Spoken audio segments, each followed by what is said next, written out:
All right, welcome everybody for this. Well, I was going to call this a class, but it's more of a geopolitical briefing masterclass, which always is quite nonlinear. I really have come to appreciate, as everyone here knows, Joaquin's assessment, his tendency to take deep historical and principled dynamics into consideration when trying to parse out the games within games and the various psyops at play in our current present situation, living as we are within the unfolding of history. And so he agreed to pop on. There's a lot to talk about, a lot of anomalous events. There's good, there's bad, there's very ugly at play at the same time, and parsing out all of those things in order to try to get at a more truthful um, hypothesis about what's unfolding and what our roles within said process are. I was just so happy that Joaquin agreed to do this and to share his considerations. There's a lot uh, there's a bit of a clown show that has been unfolding in Istanbul. There's talks of a Trump Putin discussion that I anticipate is still scheduled for, I believe, Monday. A lot of other things going on. So, Joaquin, thank you so much for doing this. And like usual, after you're done your opening remarks, we'll just open up for dialogue with the audience. I'm sure everybody has a lot of thoughts and questions to throw at you. So we'll just go from there. It's all yours. Thank you. I appreciate the opening remarks. And yeah, to dovetail on how you kind of introduced this, I think um, this sort of, this way that we're doing this, I think that it's going to be normal that we get back into similar subjects or the same subjects, or that there's a lot of interconnectedness in the subject, but it's like you said, depth. So like there's an area, there are areas that we tend to talk about. Like we don't, like my specialization when I come on is not talk about like, what it meant for Chinese civilization when they built the Great Wall or whatever. You like that. So for me, I'm looking at just my more narrow area, but it's not something that in an hour or two, that, let alone all that could be said about it, is never going to be said. Of course, that is of import, but also the mechanisms and the way that the world operates, continue to show up. Like there's a logic to geopolitical events. There's a so it can be understood, and there's patterns, and these patterns represent like a lot of human, normal human or predictable human activity. So the depth that we might go into, we might be like the same subject superficially, but the dynamics, are so many different mechanics and ways that they relate to each other, to sort of to really appreciate, for example, what's really happening in Istanbul last week. I'm sure that's something that we can like talk about a little bit. And you know, um, I think like when I think about like a talking to an audience, I already know that there's like an audience bias. There's like a selection bias of the audience, which is that they're people that remember things and they care about things. And like, remembering things and caring about things is like a lot farther than what a lot of um, propaganda relies upon. So propaganda relies upon a casual observer and a short memory. And I think that with in many ways our approach is propaganda proof in that sense. So um, it is really hard to talk about what the Trump administration is doing when you with, let's say, Russia, Ukraine, on the question of the talks in Istanbul. Um, in the United States, the character of Trump is such like a polarizing figure that there's very little room for or interest in certain particulars, like whether among, of course, his detractors and his supporters alike. Um, the I would say that the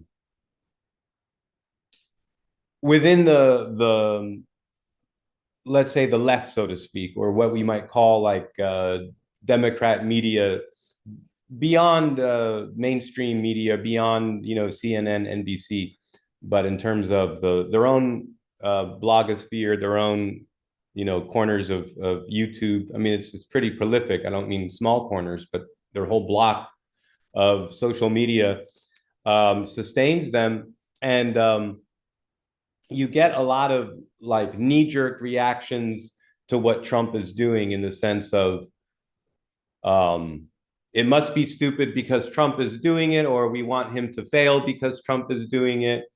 And I really don't think that that's a very elucidating approach.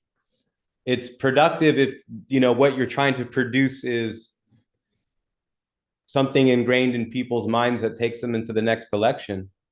But it's if your purpose is to try to give an honest assessment and explanation of like things that are happening in the world, then Trump derangement syndrome is like incompatible with that. At the same time, you have a media ecosphere, and a lot of social media influencers in the MAGA universe that either are not interested in a lot of certain questions, or they have them wrong, or they just their ideas about it, or some hodgepodge amalgam of various talking points that mix 90s Ralph Reed social conservatism with the neoconservatism that you see with xenophobia, Russophobia, or I call it Iran derangement syndrome, IRS. So a lot of people have IRS syndrome; they just don't know it. But that you're going to hear regurgitated so much, and so it's like it's a certain perspective, Matt, and it's not a lonely one. It's not a lonely one, but it's not a majority one either. That what is really objectively happening? Where are the opportunities? Like what is really happening? And why when we assess or try to understand the things that Trump says, um, it's easy to find the ridiculousness in what he's saying sometimes, but oftentimes we don't appreciate that the ridiculousness is that we've been trolled into the subject, like talking about the United States being did the most to win World War II. you know well, just think, I was thinking about this and turning over my head because it's an open invitation to so much ridicule and yet investigation at the same time. Like, imagine if Trump had said the Soviet Union did more than any other country, then what would have been the response? Would have been like, oh, Trump's fascination with Russia confirmed, and it was America that did the most. It's like, it was very similar to when Trump was saying "Make America Great Again" and Hillary Clinton was saying "America is great." So he did like this reversal where he got people to red pill themselves through their own opposition to a ridiculous statement, because a lot of people, way that a lot of Democrat media works is they just focus on some dumb thing he said in a given week, and that's the sound bite. It's like a thing he said that's easily debunkable or provably false, and then that's where like the whole conversation and that whole like news cycle is happening during that week or two. Trump said something dumb.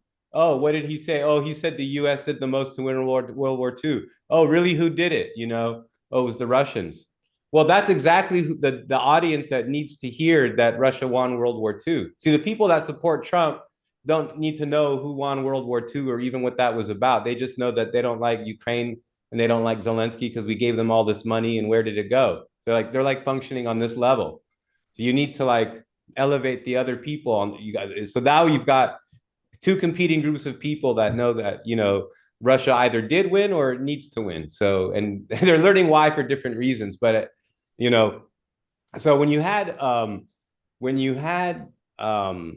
Putin articulate a desire to have ceasefire talks or peace talks in Turkey, we immediately were confronted with Zelensky, who initially rejected the idea and said and articulated the position of a 30-day or a ceasefire starting now until peace talks could be arranged. Um, this is this is one of the more ridiculous things to like unravel in language right now, because typically when a country is like suing for peace, they say, you know, we're suing for peace, you know, like they might try to hold on to some dignity in how they word their suing for peace. You might think about, for example, what was signed by the Japanese at the conclusion of World War II, you know, didn't include the word surrender. It did, you know, it didn't include the word defeat. So, but there they signed it anyway, and it was their defeat. Likewise, the in the West, all this talk about ceasefire is this very bizarre, shamefaced way of trying to sue for peace, because you know, obviously, like the side that sues for peace first, you know, it's interesting. It's not because they're the good guys, and it's not because of anything other than the fact that they're losing. And then what does that say about the logic of the whole conflict? Like the whole thing is that we can win. The whole thing is that we can pursue. The whole thing is just give us a little bit more and we'll hold the Russians back. So this totally throws that whole thing upside down. So Zelensky then after that, you had Trump say he strongly urged that Zelensky meet. He just said this on Truth Social. That's how we know that actually Trump said it. If I had read it in the New York Times, then there's maybe a 50-50 chance that he said it. But if I read it, you know, directly on his social media, then you know for a fact that it was, you know, him or, you know, sitting next to him, someone, whoever it was, but he's there with it. So in that whole universe, you're going to see that the Zelensky understood and was warned by Merz not to do this. He said that going to Istanbul or, you know, having a team or whatever, engaging in the peace talks in Istanbul was a mistake. Him going. Now, what's weird is that on the day of, I got mixed reports. I'm not sure that he ever went to Istanbul that day or the next day. He arrived in Ankara and met with Erdogan. So there was, in addition, there was like this whole bizarre media distraction that was very reminiscent to what we saw with the Saudi peace talks, where like Zelensky, like we said, most people, right? What is this? What is this idiotic propaganda, this low-hanging fruit, like 2 clicks to debunk, or it debunks itself in the main article? And the things that debunk themselves in their own article is because it's counting on just the headline to make the impression, you know? So it's, you know, look, this is not a critique of humanity. We're you know, cognitive misers. We're, you know, there's some evolutionary almost imposition on us that we like take a fast route or a shortcut, a heuristic approach.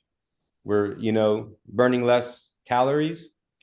So I think I don't blame people for not reading past the headlines. It's really the people that are designing these headlines, you know, that are trying to deceive, you know. Look, I mean, if someone is talking about your car getting broken into, could you have parked the car here? Could you have had an alarm? Could you these things? But obviously the person that broke into your car is the criminal. So it's like, obviously we can only, let's say, evangelize about media literacy and like how to actually deconstruct the news. But I don't really, I don't personally find it either useful or accurate to like hold individual civilians, people accountable for being, you know, many times like victims of a psychological operation. So anyway, given where the United States is with Ukraine, the whole Turkish story is very hard to decipher unless we understand that for Russia, it was going to be very easy for them to declare victory because they don't have to make any negative statements about the other side, or they don't have to say anything about questioning their desire for peace or any of these things, because they're standing on business. They know what their proposals are. They're not the ones that have initiated this ceasefire. It's kind of like, there's like a little boy who's afraid to talk to some girl or something like that. And instead of like being able to walk up to her and ask her out, he's like trying to tell his friend, like, hey, can you give her my phone number and tell her to call me? It's like, these people don't know how to surrender. Like, these people don't know how to sue for peace. So they're doing the ceasefire stuff. And then it's like, oh, you're the bad guys because you don't want a ceasefire. It's like, we're fucking winning. Excuse my French. We're winning.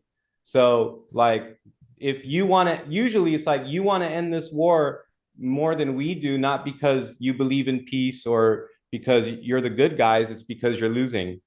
So why would you? And also, their Western media is spreading a lot of historical and strategic and like even dictionary illiteracy about a ceasefire and where that fits into peace.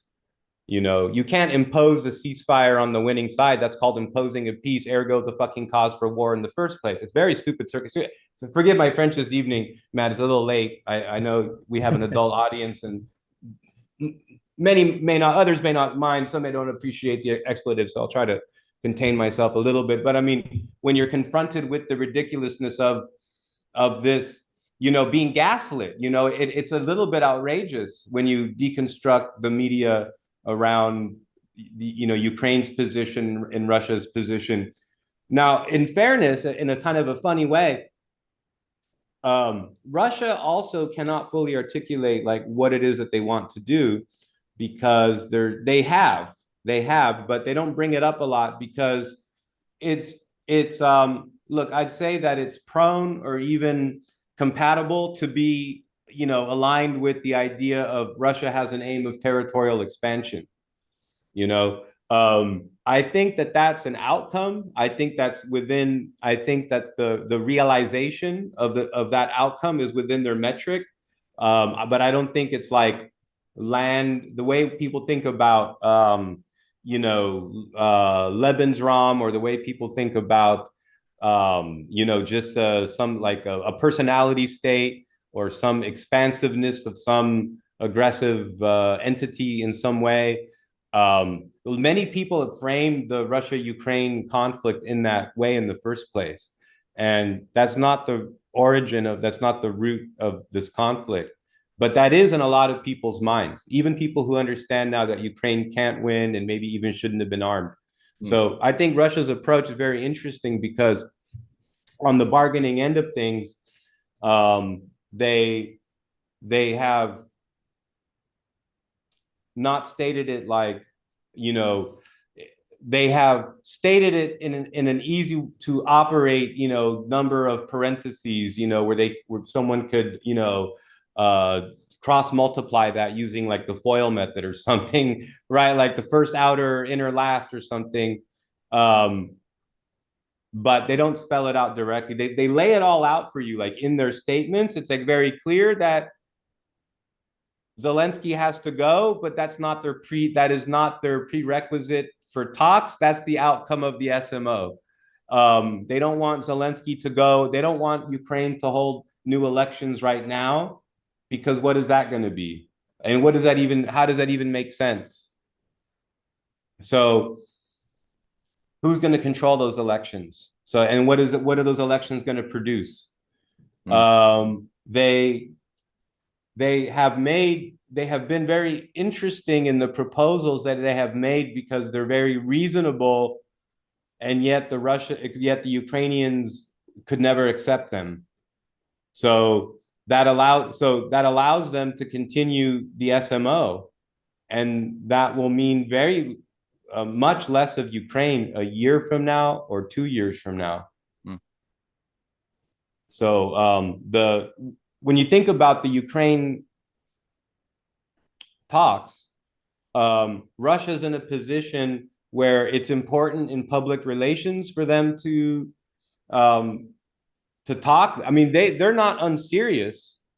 I mean, the other side, if it wasn't being propped up by the British and the French and the Germans, and here and in some kind of funny spigot off and on way, some Americans, if it wasn't for that, they would have not been empowered to capitulate, right? So their inability to capitulate at this time is not the reason for Russia to stop the SMO. Like that is such a bizarre thing. But it is good for the historical record. It's good for Russia's legal case. It's good for their reputation. And there's an off chance it could work, but I don't think they'd be happy with it. Their proposal. I think they know that their own proposal is something that Ukraine can never accept, even though it's generous compared to what the situation will look like a year or two from now. So there's kind of a rumor that's circulating. And I think even Simonian over at RT like amplified it or like jumped in. She said, that so there had been a report on the Ukrainian side, circulated Ukrainian telegram, that the Russians basically threatened that okay, we're talking here today, but if we don't accomplish, like a year from now or the next time we talk, you're not going to be letting go of 4 regions; it'll be 5. And Simonian chimed in and said, actually, our report was that he responded that it would be 8, so that they would lose 8 regions. So what would those regions be like? Sumy, Odessa, Mykolaiv, Dnieper. I guess I could bring it up to 8 pretty quickly. So Hmm. yeah, very interesting. But I could develop further on what we might expect or what has happened at the talks or what the dynamic is, and answer about that, or open to other questions from maybe in people have a question they didn't thought about or they didn't have from prior sessions, prior master classes of this type, because we're develop on these dynamics, don't change. That's what allows us to not only explain but predict. Like if you're talking about how you think the world works, look, and two people can have two different models and they can both do adequately well. It's not like one person is right, but that you're in the right direction, that if you can explain things that have happened, and you can predict things that will happen. And time always is, you're going to be your friend or your foe with your forecast. So forecasting well, like just in my experience, I haven't destroyed my reputation on forecast. I think it could be easy to do. It's tempting because there's a lot of things people want you to weigh in on. It's like, yeah, but that's the $64,000 question. But there are things that are, I think, foreseeable enough, like I would venture to say that Zelensky is all in. Like his solution is to stay in until the very end. And that's the only way that maybe the war could expand and then he has more time. But he's in it until the end. He has some plan to negotiate his out, but if he's too much of a war criminal or it becomes too important for the Russians in terms of like if it becomes personally about Zelensky as this war unfolds and he needs to be brought to trial or something, but he's living in England or living in Poland, I don't know, you know. Yeah, it's definitely important to hold in mind the two coexistent modes of analysis at the same time. A lot of people, they tend to get too locked into all one or all the other, and I'm talking here about, the first principles way of thinking about the totally top-down grand strategy, which is super important, but at the same time, you don't want to do it at the expense of being able to properly appreciate the mechanisms, the nuance, what we don't know, right? And be able to really process that with a degree of uncertainty, right? Because a lot of people, they don't like uncertainty. They get very Yes. uncomfortable. They want that right formula. They want they memorize the foil, right? They know Right. the tricks that they were Right. trained but to follow the rules to get to pass the test. And it's really unhealthy at the end of the day because the reality doesn't work according to just fixed rules. So to be able to sort of like, I know in the back of my mind that the only ultimate quality of a durable solution would involve the abandonment of the paradigm that got us into this crisis, which involves the idea of full spectrum dominance, Mm. a protocol or a doctrine that would or that has persuaded a number of very insane geopolitical grand strategists over decades and decades to think that they could expand and encircle Russia, China, anybody who could possibly threaten the hegemon, with the idea that it would be impossible to properly retaliate from a nuclear first strike. So you got to abandon that. Now, however that's going to look, we know that that's the eventual form that it's going to take, is the abandonment of that doctrine and the reassertion of something much more reasonable. We are many degrees removed from that. So like Right. it's difficult when people throw this question to me, and I'm guessing you probably share that too. Like how will the peace process unfold in Ukraine? How will they derail, or how will they get off this commitment to war using Ukraine as a proxy? How will Europe become reasonable?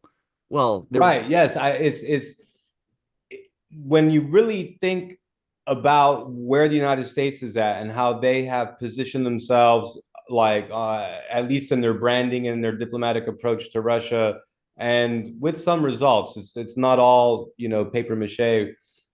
They are very very different in their attitude towards the Russians compared to the Europeans. It would seem to me that there must be an under like I think maybe it's just my own maybe lapse or area of ignorance on having like complete portfolios on enough of the characters in leadership in the EU or in Brussels or in the kind of the NATO structures that are built into their Atlantic Council politics and so forth. Because it's really obvious that they are smashing Europe into the ground through this policy, and it's pretty clear that it's going to hurt Germany the most. It's hurting Germany the most now. It's going to hurt France, the second most. And it's so interesting that the British are like leading the charge against Russia, but they're in the best position to like flip around to the American position if things go however. I mean, it could, if things go how they want. I mean, it could be the British plot to push the Europeans to smash them on the rocks of Russia, and for them at the convenient time to back out if the conflict is going on, like hypothetically. And I know this is like this is supposes a lot, and there's a lot of reasons why it may not be realized that are practical, but just imagine over the next 2-3 years the conflict isn't over and France and Germany have increased their drone production, tank production, shell production, things like this. Not enough to win, but enough to create a longer conflict that goes on another 3 or 4 years beyond 2 or 3 years from now. You follow? Those might be the opportunities that they're banking on building towards, like 7 or 8 years down the line. But because they're bent on, they are so clear in their mind that, and I'm saying at the very top level, that Russia has to be broken apart into different countries, right? Like if they can't break Russia apart into different countries, like that is their main fixation. And for them, that needs to be done to contain, that has to be done to contain China. So they basically have understood for 50, 60 years that Russia and China together, unbeatable, like unbreakable. But if you can capture one, and those, that can mean different things. I mean, for a long time following the détente with China and the famous meeting of Nixon and Mao and so forth, even though of course it was like under the leadership of the Dangists, and it wasn't necessarily the wrong thing to do.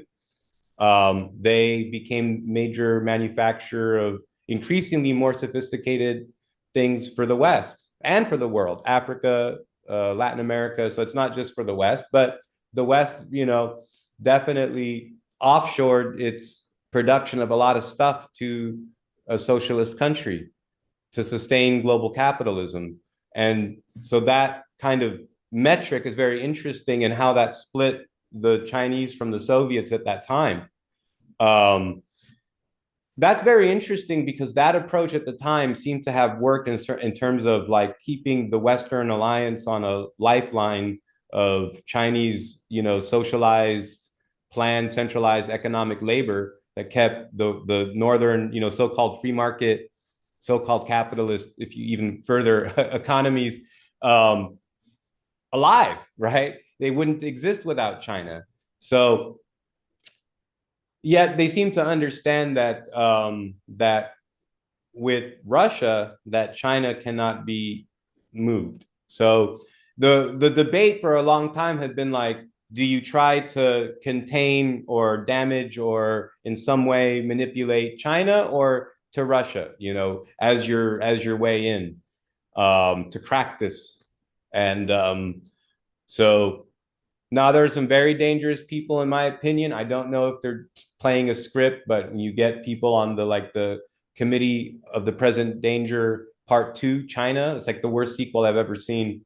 Um, and sequels usually are, but I mean, their fixation on Taiwan and China is just absurd. But you could see if that was a psyop against mentally retarded war hawks, it could be. It could be a psyop against mentally retarded war hawks. And I mean that very seriously because think about if they really think that you're going to take on China militarily. Like whenever I hear US discourse like go in the direction of like grinding on China, pressing on China, I'm like so relieved because I know it doesn't result in anything. I know it's like when they used to threaten North Korea. I'm like, oh, thank God they're not going to do, because that's just like the country that would be mentioned when they weren't going to do anything about anything else. That was like the wag the dog. That was like the distraction from an inability to do something somewhere else. Was like, let's focus on North Korea.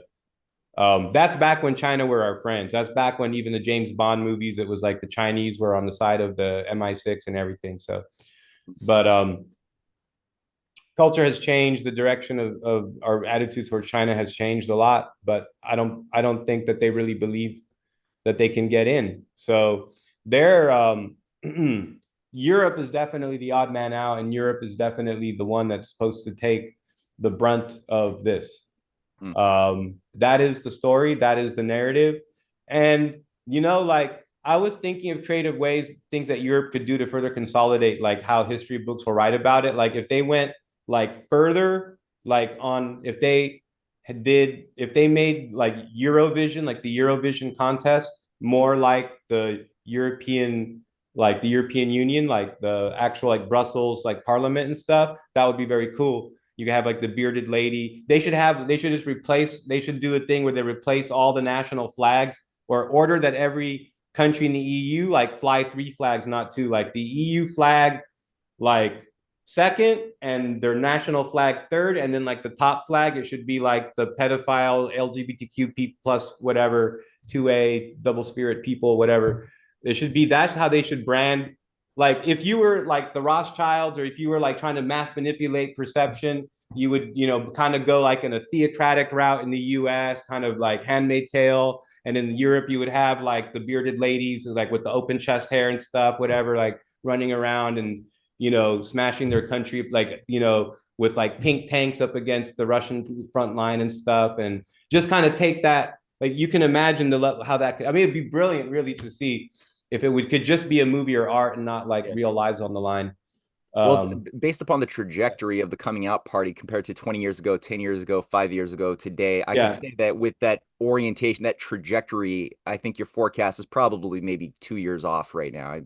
I think if we just wait, Right. Yeah. we're about Yeah. I there. mean, but they could really distinguish themselves, really double down on the ideology because, like, why would they have to do that? Is because in Europe, the right, whatever that means, is kind of splintered, and the kind of the more milk toast, civic business right is with European values is like a useless person, like into European politics right now, in the direction that people need to take things. I mean, it may be useful as an example of how not to be, but you do have that on the right. But then, like, also on the right, you have like a lot of NATO skepticism. You have a lot of opposition to the war in Ukraine and the never-ending funding of those things, and many other things about like how Brussels is structured. So that it aligns with a lot of Euroscepticism that you guys know very much about. But also, remember that when Vance sort of chastised the Europeans about their lack of democracy, and was telling them that they need to not be suppressing, dissident political movements. He mentioned not just the right, but the left as well, and that's very important because there is an authentic left that is intermixed and dispersed with a lot of messed up college students and postmodern ideologies about identity and intersectionality that are a crisis in the West, the contemporary left in modernity. But there is a rank and file left as well, and I know that people on the left fight and argue all the time, and a lot of the people that, for a long time, that are more anti-capitalist and labor oriented are just thoroughly done with the social conflict stuff, thoroughly done with the culture wars, and let's say the privileging of very small statistical deviance in the population in terms of some chromosomal disorder or a personal life decision or crisis leading to decisions or whatever, with the case of the proliferation of trans identity. But there are many on the left who understand what a trap that is, and understand what a waste, and worse than a waste, it's a draw, it's a sap, it's an energy waster, it's a distraction, it's divisive. It makes people on the right talk about these silly culture questions instead of talking about things I already know about that are also problems, but things that people on the left would agree with.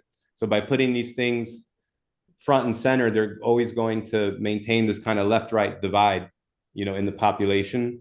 Yeah. So I'm seeing a lot of forward change in that direction, like positively. Like I'm seeing how new language is being born, and like people that might identify with a certain political persuasion are more universalizing their language to be understood, to be able to talk about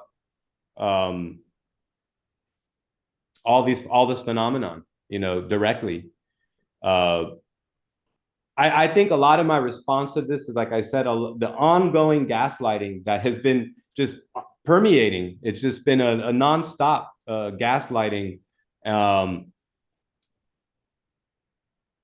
It would be naive to dismiss or to not consider that degree of gaslighting itself was not introduced to create some reaction. And it's important that we ourselves are not like polarized or trolled, yeah, or seduced or pulled into that reaction. Yeah. One of the most dangerous things, Matt, you talk about like higher order principles and top-down ordering from higher principles. To me, I relate that to God, or God consciousness and so forth.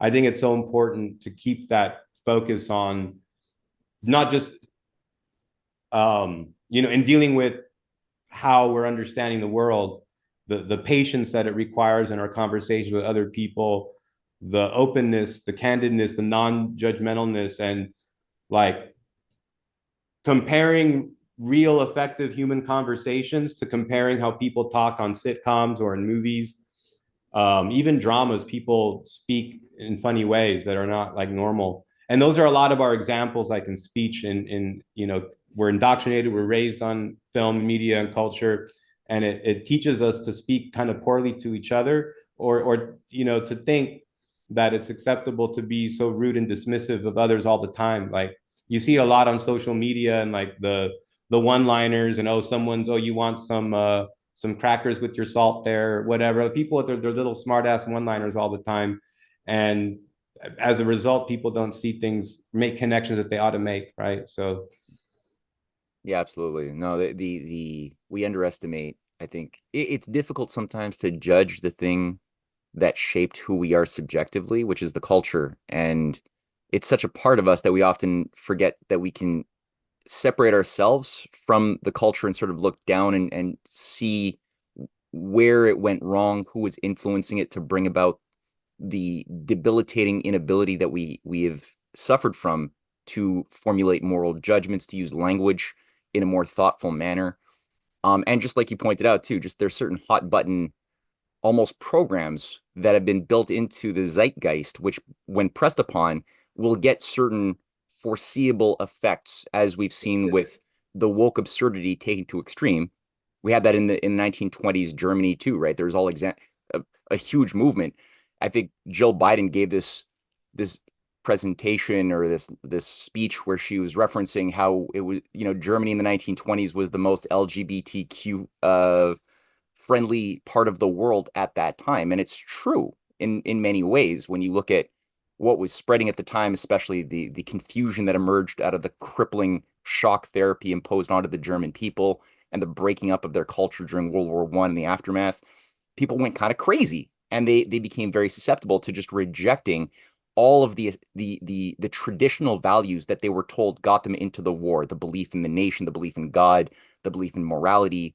And Yeah, so yeah, polarized people. yeah, a big chunk of people went kind of crazy and went super LGBTQ, free Right. love, everything. And then that created a very, very predictable backlash on the National Yeah. Socialist extreme that was both sides, it seems from my research, were controlled by Yeah, the no, the social leadership engineers. of that was like they were, I mean, they were into it, but they didn't want it to be out of control. They wanted to put that, the queer genie back in the bottle, or they wanted to put it back in the closet. But they wanted to be the one with the that open and close the closet door. They were the closet door keeper. They were Yeah. like that's how the Nazi Party, dealt in the arena of gender and sexuality in Nazi Germany, is that they were the prime regulator of all what the mainstream people would consider to be like questionable or even bizarre or even wrong for in other people's view. But I think that with it's a very good point about this kind of, I know people, that term gets overused and it has nothing to do with Hegel, but problem, reaction, solution. You always have to be wary that you know look, if we're capable of articulating these, and it's not, no one's paying us to come up with it, nor are we enticed by the power, the realization that we're going to do it. Like, imagine these people, or how these people are driven, understand their psychologies. Like, if we can talk about doing one thing to provoke a reaction that's going to land people's baseline psychology X here, where we want them to be on said question. Like, if we can like talk about the ways that that's done, then there's other people that are doing it. So now, at the same time, I don't give the ruling class like God powers that they don't have, and I also question long-standing conspiracies, like ones that go beyond two living human generations. Like, I question how coherent that conspiracy is. Like, the organizations of the conspirators and these things continue, but as people change, you get different personalities and different approaches that change, and even different trends. Like, the thing can kind of change in a more fundamental way in time. And in thinking and understanding how the world works, like, it's almost as if there's a type of propaganda that wants us to think that they are all like mindless drones that are somehow in control of everyone else, but that they don't have any egos or personalities. In other words, that there's a plan that they've signed up for or something, and that even despite all this power, that they're going to live their lives to fulfill someone else's plan. That doesn't comport like with the level of ego that like subsists at the level of the elites that we're talking about. So, as I've long suspected, and I think holds weight, the ruling class, is the normal tendency is for them to be at war with each other, especially in times of crisis. And we're like in a time of crisis like that now. Yeah. And it's been building for some time. So they also build cults. The ruling class has cults that keep them together around their core beliefs and practices, which can be kind of bizarre because they're not the best people. So the things that unite them or that they abstract about are not very good, abstractions. Like having a party where you bake a cake in the shape of a person is symbolic of the cannibalistic economic practices or social practices that they engage in, Hmm. or if they actually eat a real person. This is symbolic of their actual relationship to humanity on the planet. So if you can build those structures and those cults, you might mitigate the kind of more ego-driven, war of all against all. There can be only one, like in the Highlander movie. That's a lot what drives a lot of these egoists within the ruling class. So the accomplishment of things like theosophy or the Nazi cult or the CIA or Hollywood, the accomplishment of those things, I'm saying in an objective way, like from Western civilization, probably allowed it to maintain its inertia and form, and until we got to this present point. Where it goes from now, who knows? But All right, let's branch out and actually before we branch out to the questions, there's a few people who want to ask you a question. I've got the list here: Chris, Matthew, Carlos, and Monty so far in queue. Just wanted to throw out one point of observation that I made because I am also highly, highly concerned about the level of the anti-China Crusader hawks that are yeah, plentiful. yeah. I went to a pro MAGA conference that I spoke at a week and a half ago, and I had a conversation with somebody. I had a little book table out, and an older gentleman, had looked at one of the covers that I had of Breaking Free of Anti-China Psyops, volumes 1 and 2, and on volume 2 that he was looking at caught his eye. It just subtitle is "Know Your Enemy," and it had a picture of this over the top picture of Xi Jinping with hypnotic eyeballs and like I guess a concentration camp like system with a bunch of like indoctrinated kids holding Chinese flags, and it's so over the top. And I had a picture of like J. Edgar Hoover subtly in the It's like background. a John Birch Society. Yeah, like I went like ultra John Birch Society like satire, right? But the guy just saw it, and Thought it being was legit. a think tank, high level military guy who was he described how yeah, he thought we were on the same page because he's working, and he described how he's working with a certain naval war college in Rhode Island that's specializing in the oncoming, war with China and the need to split off Russia and China. And he was just going through thinking that I'm completely on his page, and he was trying to get me to come to their next event the following week. And it took a while to get to that uncomfortable place where he realized what my position was. But the level of mental, in some ways, kind of, it made me feel a bit good knowing that he's an embodiment of the type of representative who has been assigned to prepare for this oncoming split that they've gamed out in their game theory models to break off Russia from China and then ultimately destroy China, which it's so easy for him to imagine. When I asked him like, well, don't Russia and China have a pretty solid relationship, like a pretty solid bond of survival? In his mind, No, he's like, no, no. no. He's like, the Russians don't trust the Chinese. They're looking for anyone to break free and join the U.S. Like really that delusional. So again, I was almost like at first I was a little very disturbed, and then afterwards I was like, this is pretty good. That's the quality of thinker that they've deployed to that type of very Right. That's a good sign. yeah, I would say so in some Yeah. ways. Now, to what degree, and we'll leave this for the dialogue process. I'm sure it'll come out. To what degree, um, Trump is also being influenced by this? I'm in a gray area on that. I'm not totally convinced that he's on top of it and is playing the wise card. I don't know yet, but we'll see.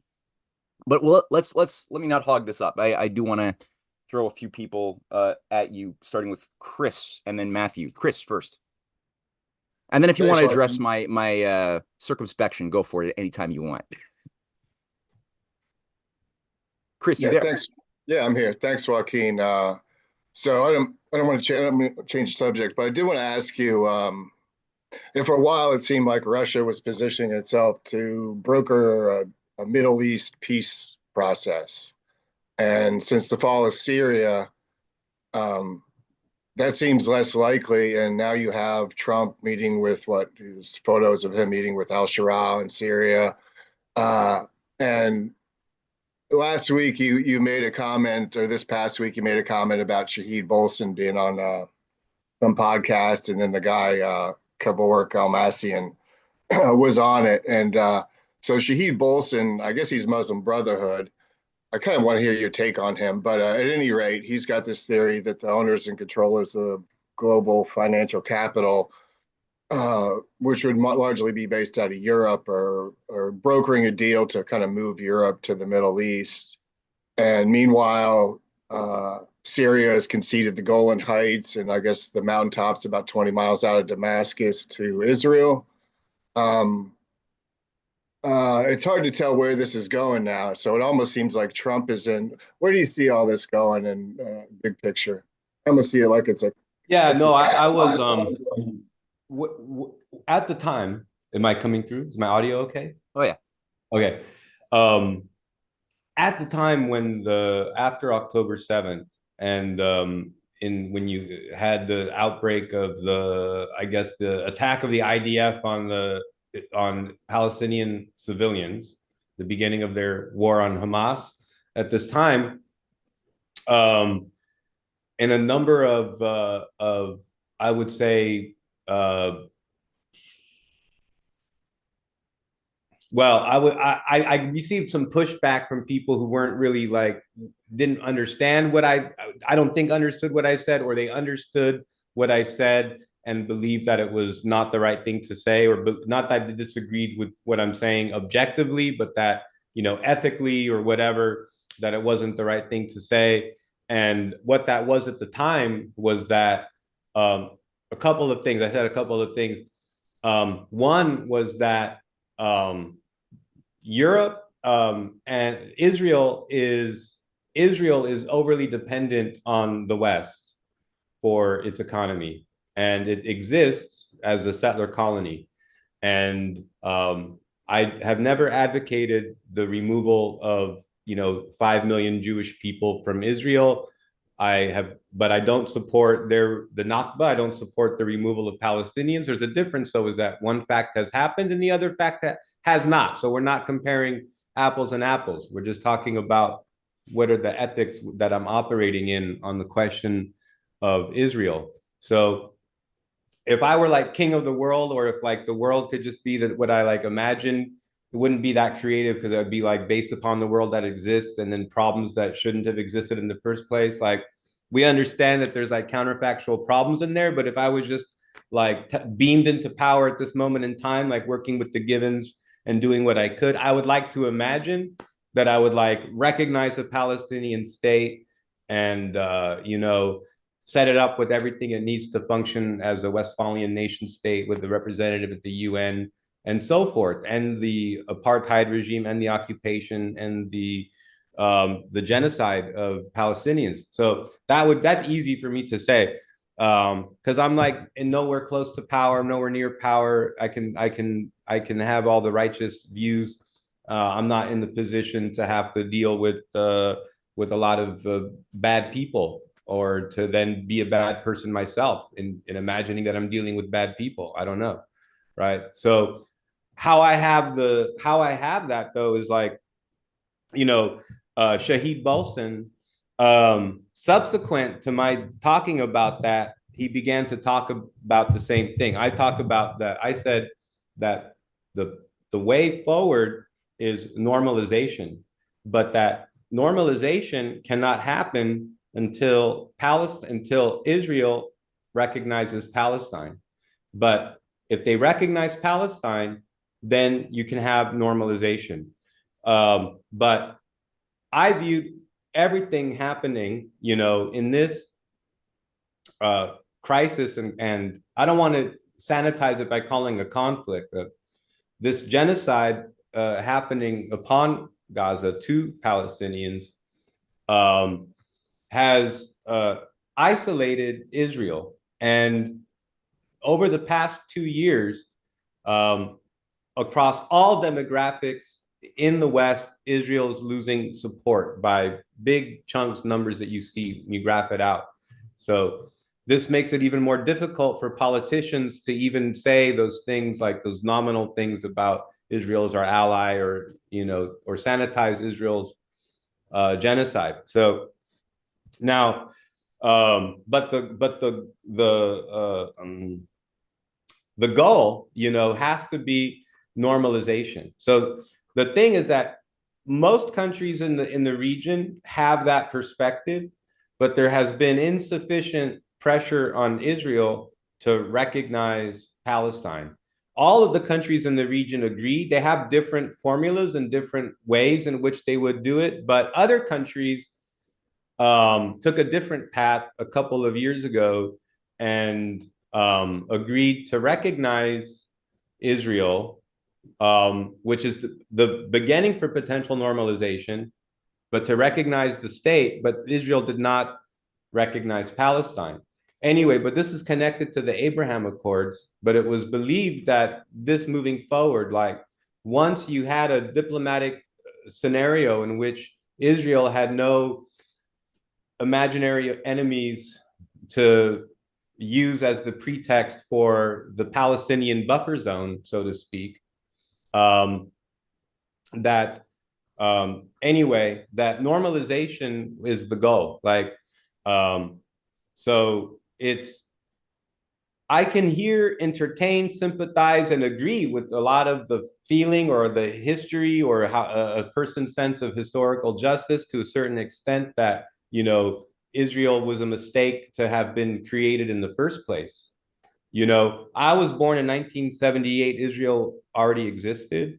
And I'm just trying to understand the world. And I can never, like, I don't know what's going on inside of the minds of Palestinians collectively, individually. I find it suspicious that none of the main English language spokespeople for the Palestinian cause are Palestinians. I think that's very bizarre. I don't understand why in the mediascape, in the like pretty decent chunk, like into the 21st century, that we don't have like a whole cast of different people, like one that can talk to the Marxist Leninists, one that can talk to the Muslims, one that can talk to the conservatives, one that can talk to the libertarians. Why don't we have more Palestinian personalities? Well, number one, a lot of them would be in the diaspora. And the thing is that a lot of them support Palestine to be free, but in the decision they made to leave Palestine, in the group of Palestinians that live either in the West Bank or the Gaza Strip, there's like this big divide. They would they would denounce those Western Palestinian spokespeople in the diaspora because they've made meaning around staying there. And I'm not saying there's no meaning, I'm saying, but they've reinforced culturally that the definition of a Palestinian must remain on the land, even if bombs are falling on you, even if the electricity is cut off, even if the IDF engages in its occasional rashes of random terrorism on Gazans. They used to call it mowing the lawn. You know, when development got too much, they would cut the grass. So, you know, we were born into this cycle. You know, how can we break this wheel? You know, and to what extent do we even know what Palestinians want? You know, like it's they're not people from another planet. What actually happens is you talk to them and they're individuals and they all have different ideas, and some of them are going to align with what this elected Palestinian or an unelected Palestinian says or thinks.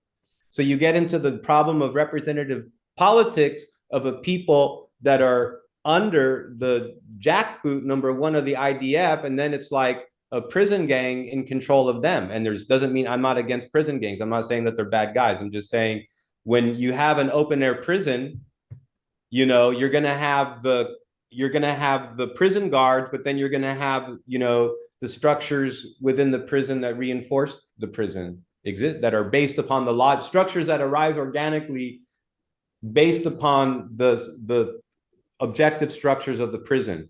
You know, like the prisoners arrange themselves hierarchically. Leaders of the prisoners can also sometimes know the guards and get stuff smuggled in. They might even have relationships with the security, with the prison guards or the guy who runs the prison himself. Like, so it's such a mess, you know, but what Shahid Bolson proceeded to do was to say that the Palestinian leadership should give it everything to Israel on the condition of becoming Palestinian civilians, and then to win the battle of democracy within Israel as Israeli citizens of Palestine. I didn't mean to say Palestinian civilians. I meant to say as Israeli citizens. So I don't think that I think that that is one thing that could happen.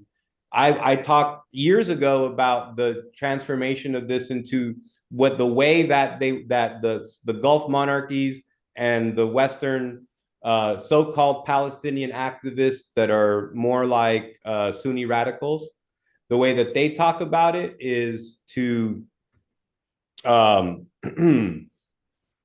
they talk about it like you can just give it all to Israel and then force through the process of democratic elections. We had all this, we lived through this, people lived through this in the industrialized countries in the 20th century with socialism and communism. You're never going to get that density. It doesn't matter if the majority of people are workers. It doesn't matter if the majority of people want social democracy. The ruling class will never give it to you. And the same thing in like, it doesn't matter if, 60% of the population of this hypothetical larger Israeli state encompassing all of Palestine, there's a lot of problems with Shahid Bolson's proposal, but not only is it bankrupt on that end, it's also, I should say, it plagiarized my own view from several years ago that I delivered on the live stream, and in particular on the subject of normalization. So he's right about the normalization equation as an outcome, but to say that the Palestinians give it all to Israel as a precursor is not something that I think is ethical for a person to recommend at all. Like that may be what happens, right? But it's one of the things that we learned like a long time ago is that you don't go in bargaining the position that you think is going to what you're going to land on. You go in like bargaining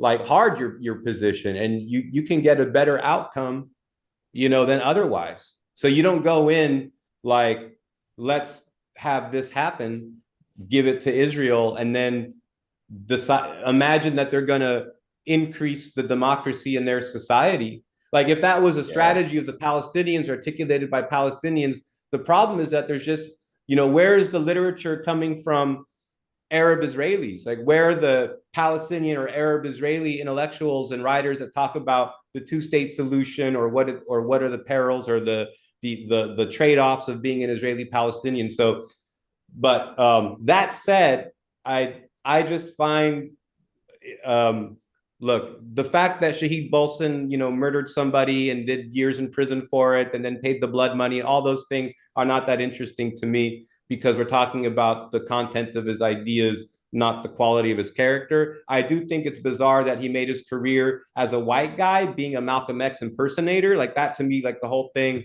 is just so, Rachel Dolezal. I don't even know what it's so Sean King. I don't even know where to begin to deconstruct that one, but he's not, Talcum X or whatever you want to call, I mean, Shahid X here. I don't know why he still has his slave master's name, but that's hilarious. And I'll just say it, like I really thoroughly don't trust this guy at all. In that video that you shared not that long ago, featuring Kevork taking down the multitude of lies embedded in that very short clip of a debate he had with an African-American socialist host, who that's right. might not have been as well spoken as Shahid was. He's very good at wielding words, but you could see how the African Americans, I forgot his name, Tony, or I think his name was Tony. Anyway, Nick, was it Nick MMA or something that's like it. that? Yeah, his position was so much more moral and reasonable, using basic human common sense, that every time he threw a refutation or a problem at Shahid based on a self-contradiction in his thesis that it's great that Assad was taken down and now we have a chance at real democracy in Syria, that peace will be somehow possible only now that you have a former head chopper, possibly not former, being legitimized, and now BlackRock is the great mediator and peacemaker. Like it was so astounding and clear in a debate context, because it's somewhat pleasurable to listen to Shahid do a rant sometimes. I find it pleasurable aesthetically. but yet Right. when put into a context of a debate, he couldn't actually answer any question thrown at him and had to deflect like a slimy Right. politician every single time. Everything was deflection. Yeah, Yeah. everything was deflection. It was like talking about how the Palestinians should resist that bombs are dropping on their heads, and he says, "Oh, so you promote war and not diplomacy? You support conflict and war and not compromise and peace?" It's like, what? Like, no, the bombs are landing on them right now, so it's not like they're being violent. The violence is happening on them, man. So Yeah. no, it's a very very strange but it's weird because it um look, it's all good. People convert to like religions that are outside of their cultural sphere, and it's such a mixed bag because they can find so much beauty and meaning in it, which like no doubt is there. But at the same time, like it comes with the baggage of like at some level they're rejecting something in their indigenous experience, and but we can't actually ever exchange our indigenous experience. Like it's about fantasizing or imagining what another indigenous experience would be if you could have participated in it, because he didn't grow up in a Muslim home, he's not from a Muslim culture, he doesn't have Muslim grandparents, Muslim mom, he doesn't know the sayings like in Arabic growing up, like in the culture. And there's different cultures, but I'm just saying like any culture that could have produced Shahid Bolson as a Muslim born Muslim. So it's all good when like people convert and stuff, but you do find like that tend to be more radicalized people. Like when people have a conversion experience as an adult, they're not that moderate in their conversion. Like they're pretty like into it. And it's I think it's a very good question, Chris, but I just like from my opinion, when I heard him explaining when he was trying to deflect and couldn't articulate exactly how it was that the HTS of 2025 was not an exact continuation of the HTS or Al Nusra in 2015, or it would have been stronger if Nick MMA would have been able to say immediately. So you're saying that Haaretz and all the Israeli press and all of the like that, not Iranian press, but Israeli press and other press were admitted like openly the IDF is providing medical and logistical support for FSA and Al Nusra there during the conflict.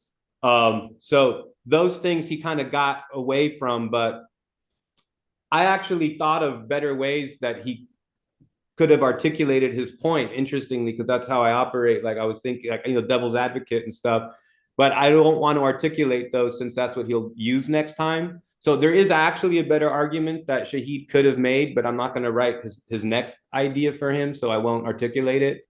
But the one that he plagiarized about normalization, like Matt, like you're like me, and we want to disseminate our ideas and our work, and we want people to be empowered, but it can, and it's like the beautiful thing about ideas is that like you have an idea, you have an idea, I have an idea, it doesn't work like money, like if we each have $1 and we give each other $1, we each have $1. But if we each give each other an idea, we each now have two ideas.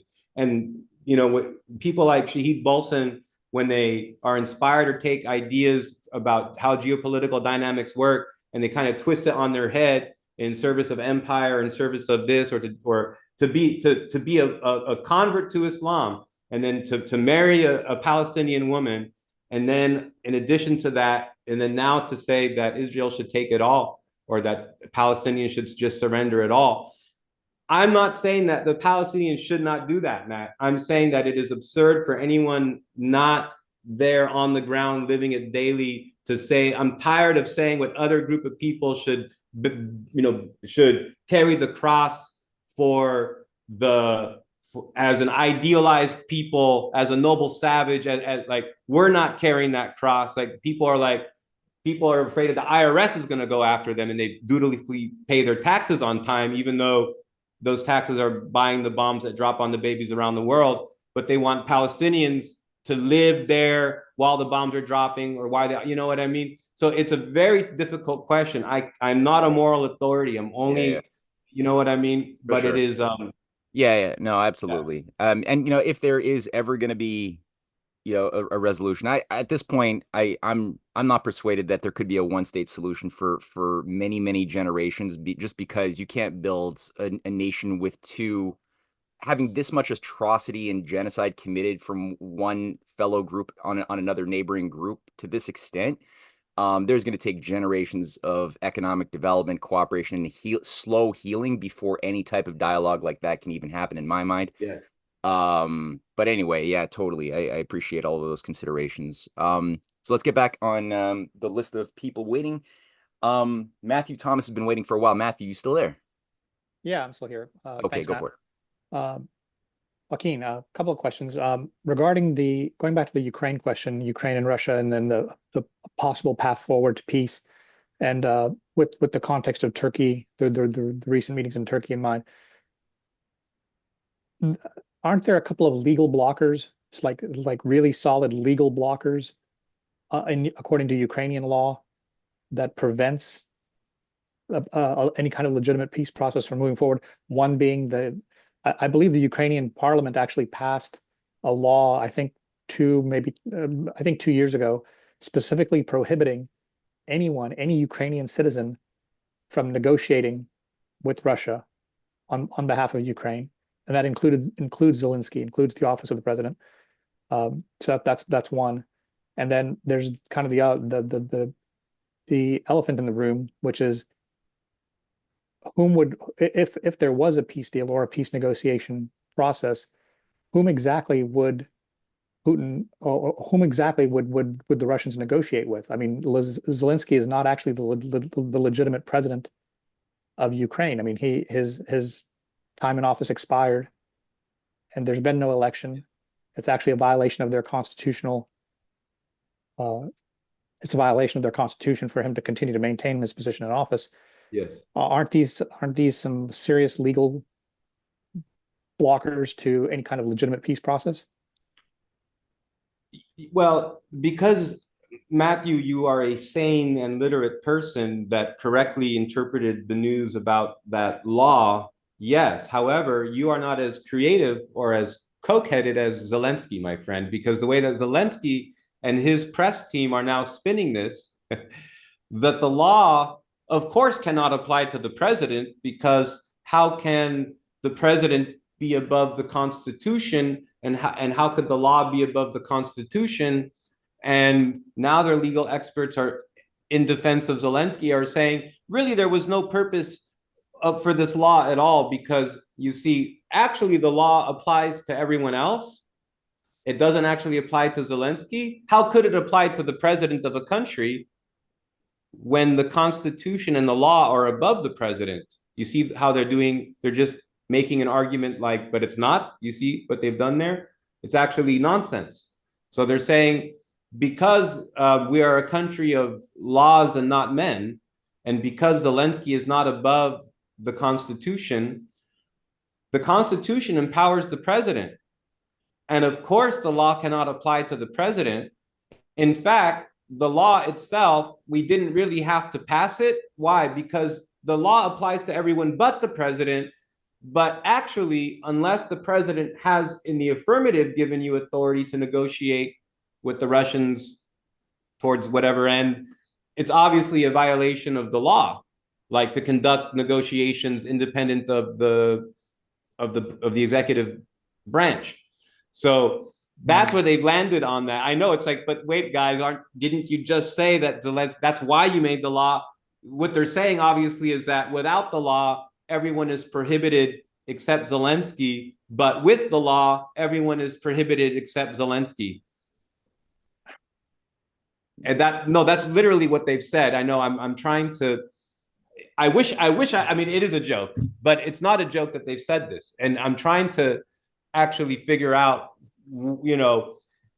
but it's absurd. So now, but won't there be, I mean, I guess, and my last question here will be, I mean, the Russians and Putin in particular they're kind of sticklers for legal nuance. Yes.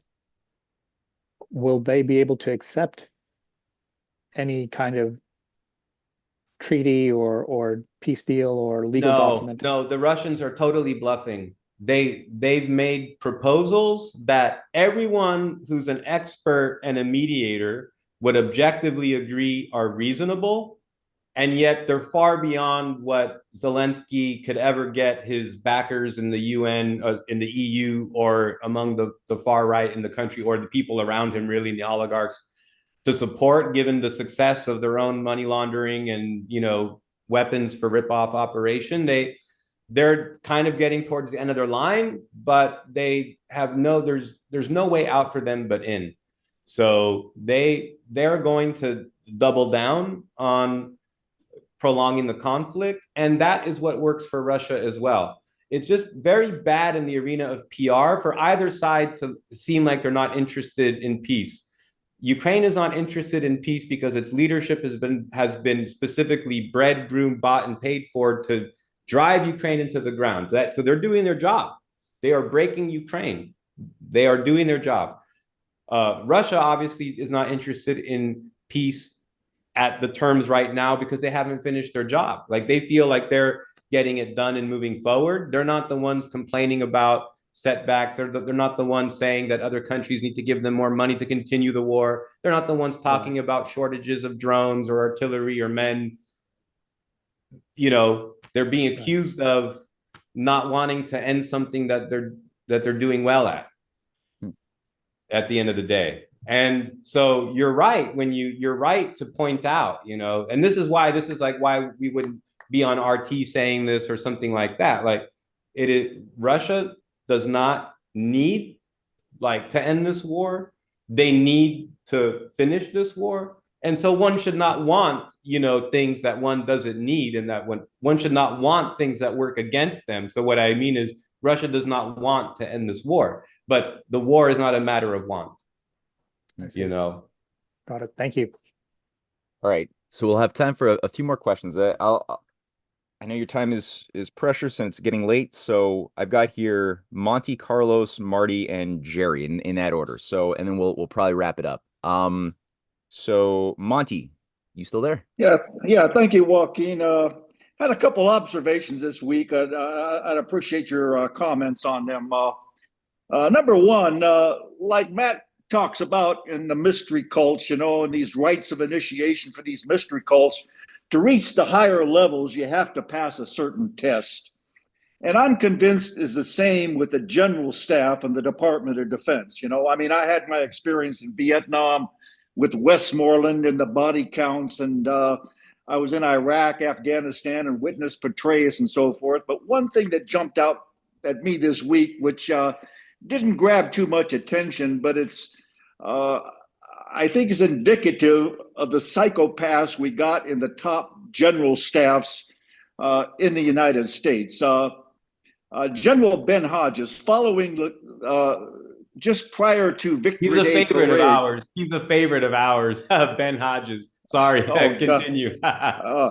So just before the Victory Day parade, Zelensky came out and was talking about attacks, on Moscow, and that he couldn't guarantee their safety. And of course, these long-range missile strikes that he was promoting would have required intelligence from the United States and NATO and so forth. And immediately after that, Lieutenant General Ben Hodges, who was a former U.S. Forces European commander. That's right. He came out on mainstream media and made a statement explicitly that he saw the Victory Day parade as a legitimate military target.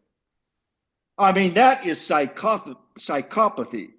And yes. I'm wondering just how it is. There's no pushback of these sons of a bitches, and they can get away with that with no pushback, and it's just accepted. Now, they'll go after Jim Comey, right, for seeing seashells on a beach as a threat against the president. But here you have a three-star general basically given the green light or trying to promote an attack on the Victory Day parade with 29 heads of state there.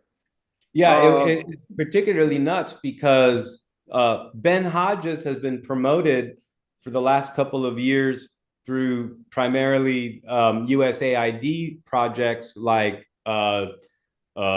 Radio Freedom and Radio Free Europe. And he's been all over all of the Ukrainian and pro-Ukrainian YouTube interviews for the whole duration of the conflict, all over Ukrainian Telegram.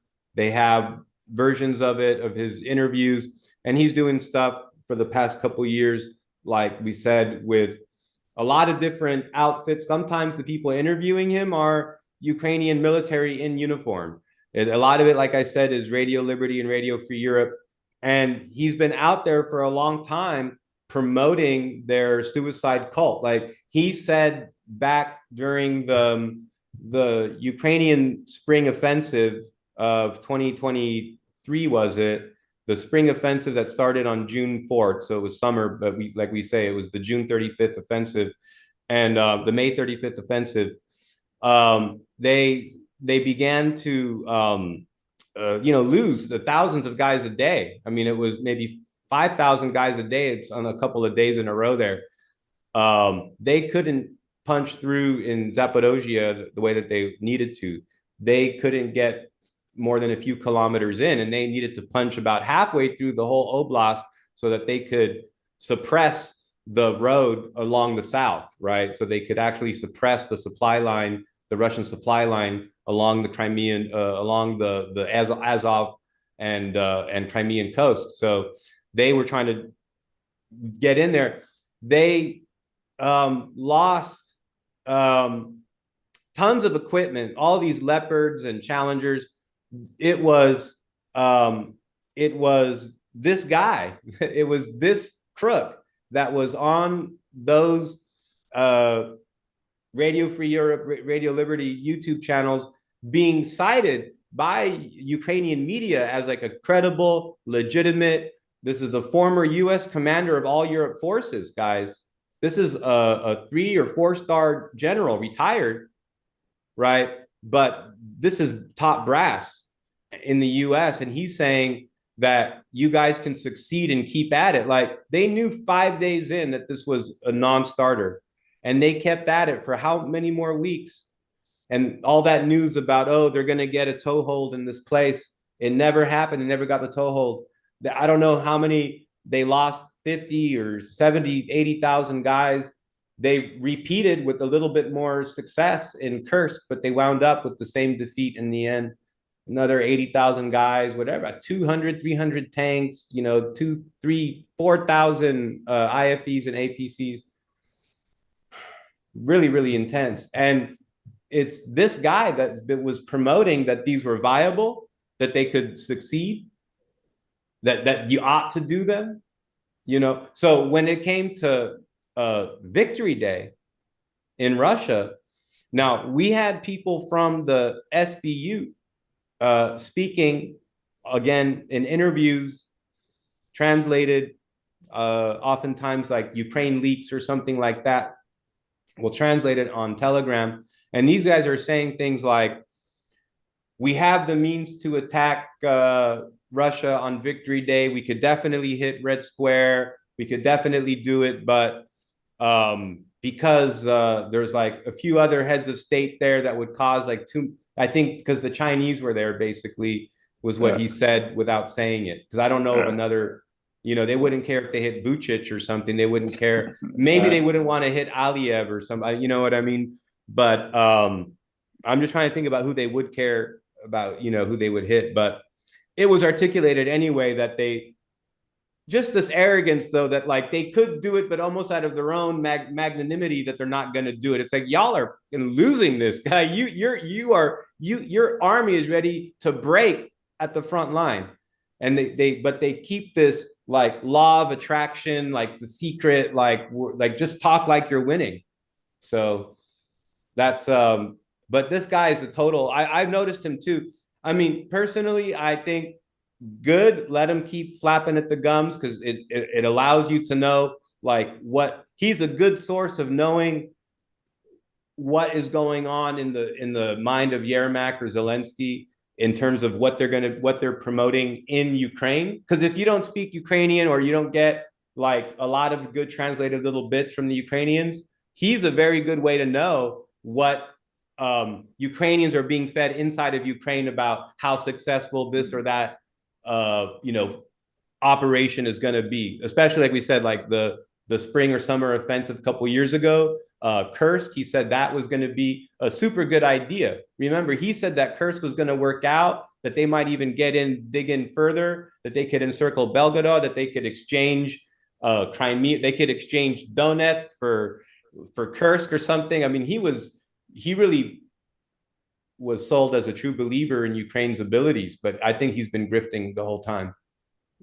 Yeah, just as a follow-up to that, I was somewhat astonished at Trump's speech in Saudi Arabia on his recent trip, where he called out by name the neocons and the so-called nation builders that basically come in and destroy things. And I thought that was rather significant pushback. I would like to know who wrote that speech for him, but your comment on that. Yeah, no, Trump is going to say a lot of things one day that we like and a lot of things we don't like the next day. And he's doing his whole theatrics and his whole operation. He's trying to soft sell different things. And I think mostly what I've had to like come to realize about the complexity in human relations is that like politicians lie. And sometimes and what's happening a lot interestingly in different parts of the world at times with Trump too, is that they're lying, but they're lying to the people that should be lied to. They're lying to the people that need to be told some bullshit story to whatever. There was a really weird thing that he said also about Iran, which was that that it was almost like we're in a simulation and Iran is just a kayfabe enemy that social forces use as traction to get things done, like this kind of this other. He was like being very philosophical. I was like he was just saying like the other is an abstraction that humanity uses to motivate and essential organize its forces of action or something. I don't agree with that philosophically as a goal, but as a realist description of human history, like he's not far off the mark with that. And like I said at the time, it's a very good question. Like,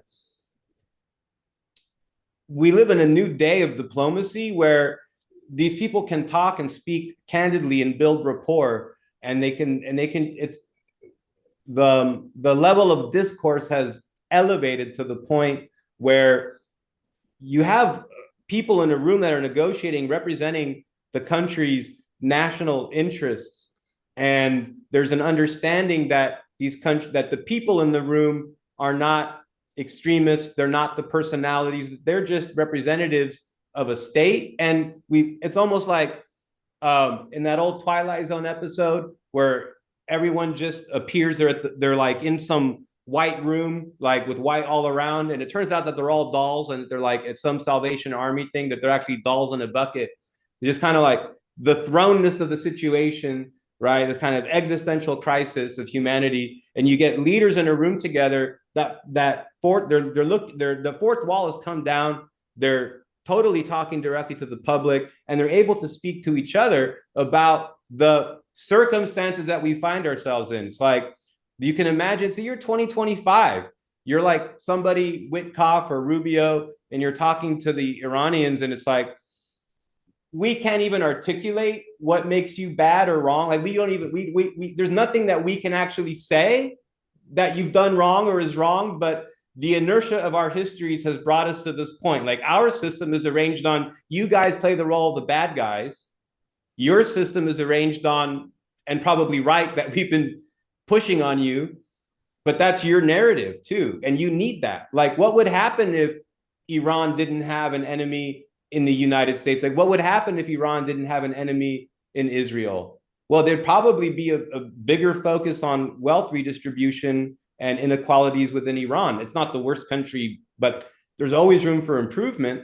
And, having the great Satan be out some other, like legitimizes like there are a lot of people in Iran that maybe their income or their access to opportunities isn't where it should be, but they believe that the reason that they don't have those is because of a conflict with the West. And oftentimes they're right, but it also disguises the class structures of their own society. I mean, there are Iranians that are multi-billionaires that are in Iran, and they're not mullahs, are not in the government. They're just important people. They have oligarchs in Iran. They're not in power politically, but they have financial oligarchs in Iran that are private owners of capital, big time. They can invest. There's rules on where the money is and things like that as Iranian nationals, and of course they're subject to the sanctions. But yeah, you can. It is. Anyway, it is. It is where we are. The things that Trump says, are so bizarre and unpredictable at times, that I've learned it's not necessary to speak to everything that he says, because in a week, 2 weeks, or 3 months, typically things work out. Like you see what it was that he was saying. It's usually something that, and it doesn't mean he was right, but typically the criticisms about why he should fail, or that it should fail, or that he fucked up or will fuck up, they tend to evaporate more than not. I don't envy the man. I don't envy the position.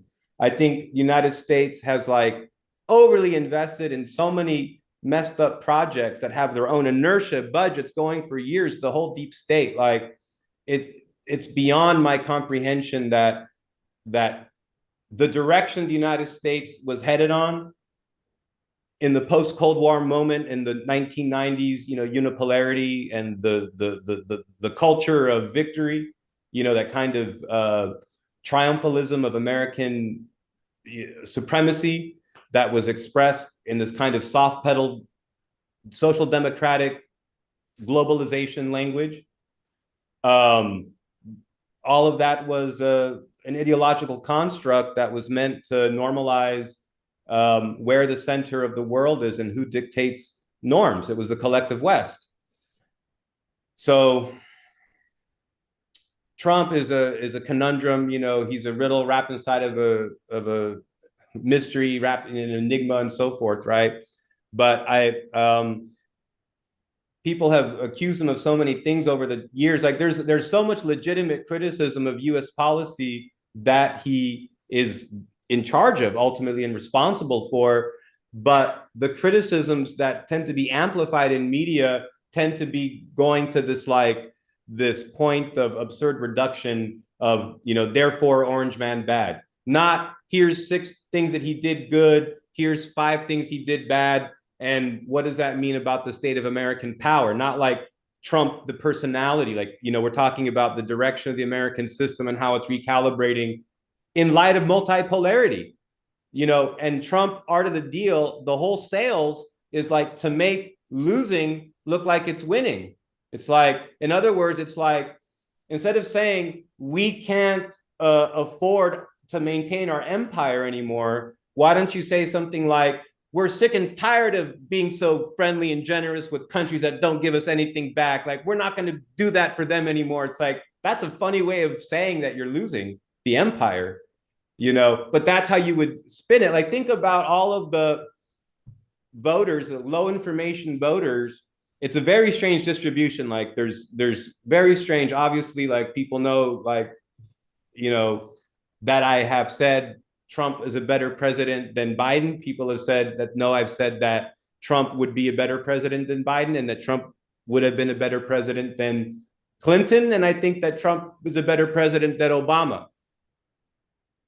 Those are not very high hurdles to clear, though, just to understand. Like, just so though, but in fairness, and from when I was born,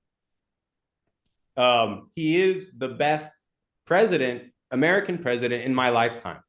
It doesn't mean that he's transformed me, or I'm, that it's not some ray of light or something. He's not my religion. I'm just objectively aware that so many of the problems that were part of the American trajectory, like embedded institutionally, like migration, like the rhetoric and the social forces that he's amplifying in that direction, to me, like, are not from my people. You know what I mean? It's not my flavor. It's not my sauce. It's not what I want to simmer in. You know what I mean? It's not what I want to cavort with. You know what I mean? Like, as a Mexican American, like, it's, you know what I mean? It's kind of clear to me. Like, I grew up, I knew what was going on in fucking Orange County. I knew what was going on in fucking Simi Valley. I knew where all the fucking gringos were with like their Dixie flags and, German crosses. And, I knew the whole bikers scene out there and the, high desert and the Inland Empire and all that. Like, no effing way. So I know where a lot of this nativism is weaponized. So that, to me, is like, I don't like the language, but I know objectively a country has to have a limit on how many migrants come in.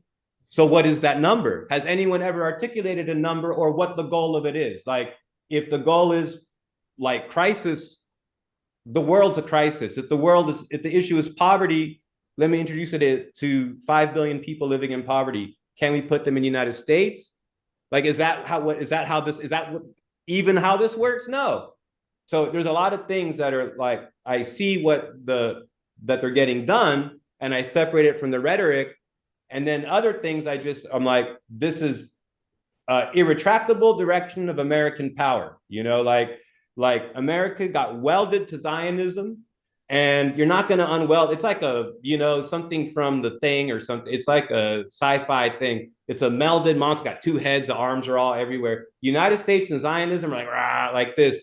Ah. So you're not going to have an American president that can undo that without the whole species exploding. And I don't blame, the old school communists or the Iranians for wanting that to happen. Like, I don't blame them from their point of view. As a person where like that's not true anymore. So much of my family lives in the United States.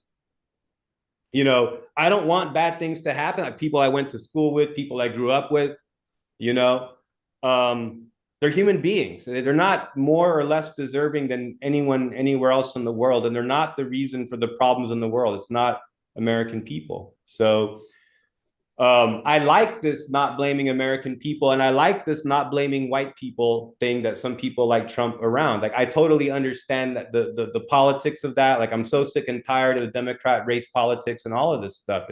It's a racket, and it's dehumanizing and demeaning to us Latinos as well. It's beyond.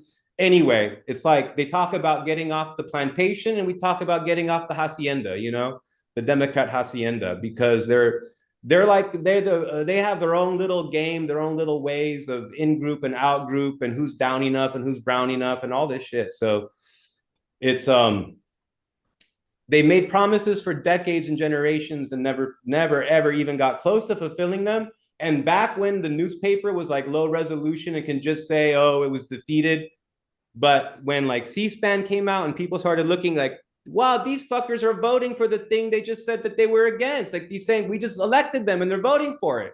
Like, when C-SPAN came out, that, like, you would have thought that would have been the revolution, but then you're like, oh, wait a minute, 90% of people asleep, or 60 or 40. I don't know. I'm not a pessimist, but too many people, And I don't even know to the extent of human horizons, like to what extent we can even, how far that goes. Because there's like, I think we haven't hit our horizons or our best, but there's limits. There's uneven distribution of talents in the population. So I'm worried if people, but yes, Trump and the Saudis, the things he just said though were, he said a lot of good things and a lot of scary things, frankly.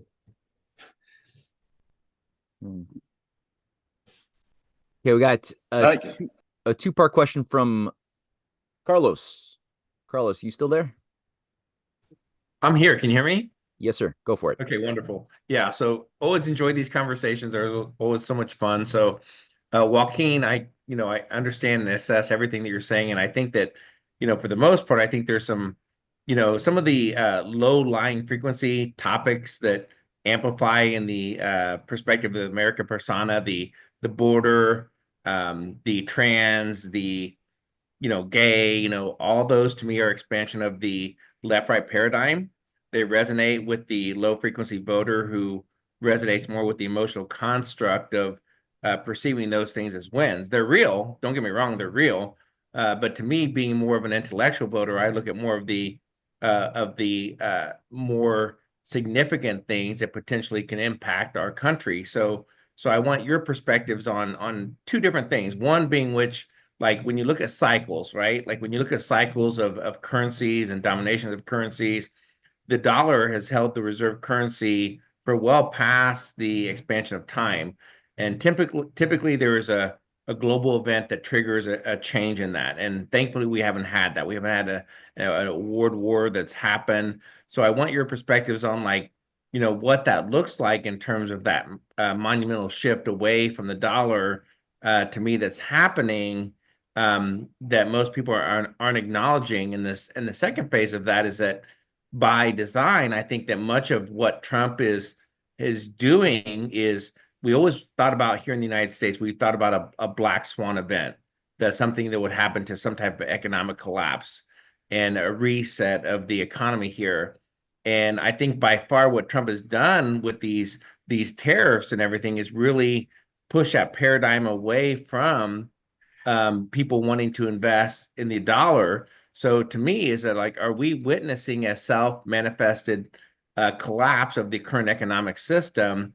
And at the same time, there's preparation for a shift into a new economic ecosystem that's being prepared by the Peter Thiels, the technocrats that are surrounding Trump. I think it's one of the conversations that it's being missed today, because I think it could be very much more of constructed that if the dollar's going to collapse, why don't we get the rest of the world away from the dollar? Like, don't get them investing in it because it's going to be a shift. And at the same time, bring forth a new investment of a new paradigm of AI and all these things that Trump is really amplifying for. So I'd really love to hear your perspectives on that. Well, interestingly, a lot of my perspectives would be to run through the questions in the very nuanced way that your question includes. So I find myself in agreement with your question, if there's such a thing.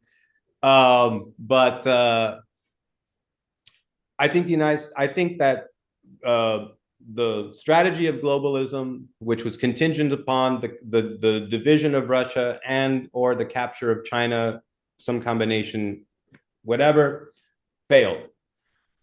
In that model, though, while they believed it could succeed, globalization culture, there was a global division of labor with increasingly the production and raw materials in the so-called global South periphery, so-called developing or third world, and then the core, so-called first world, northern, western countries, what have you, the international community having really a lot of the higher end production, high tech, but services and financial services. And they went in the direction of financialization of everything at a certain point in time.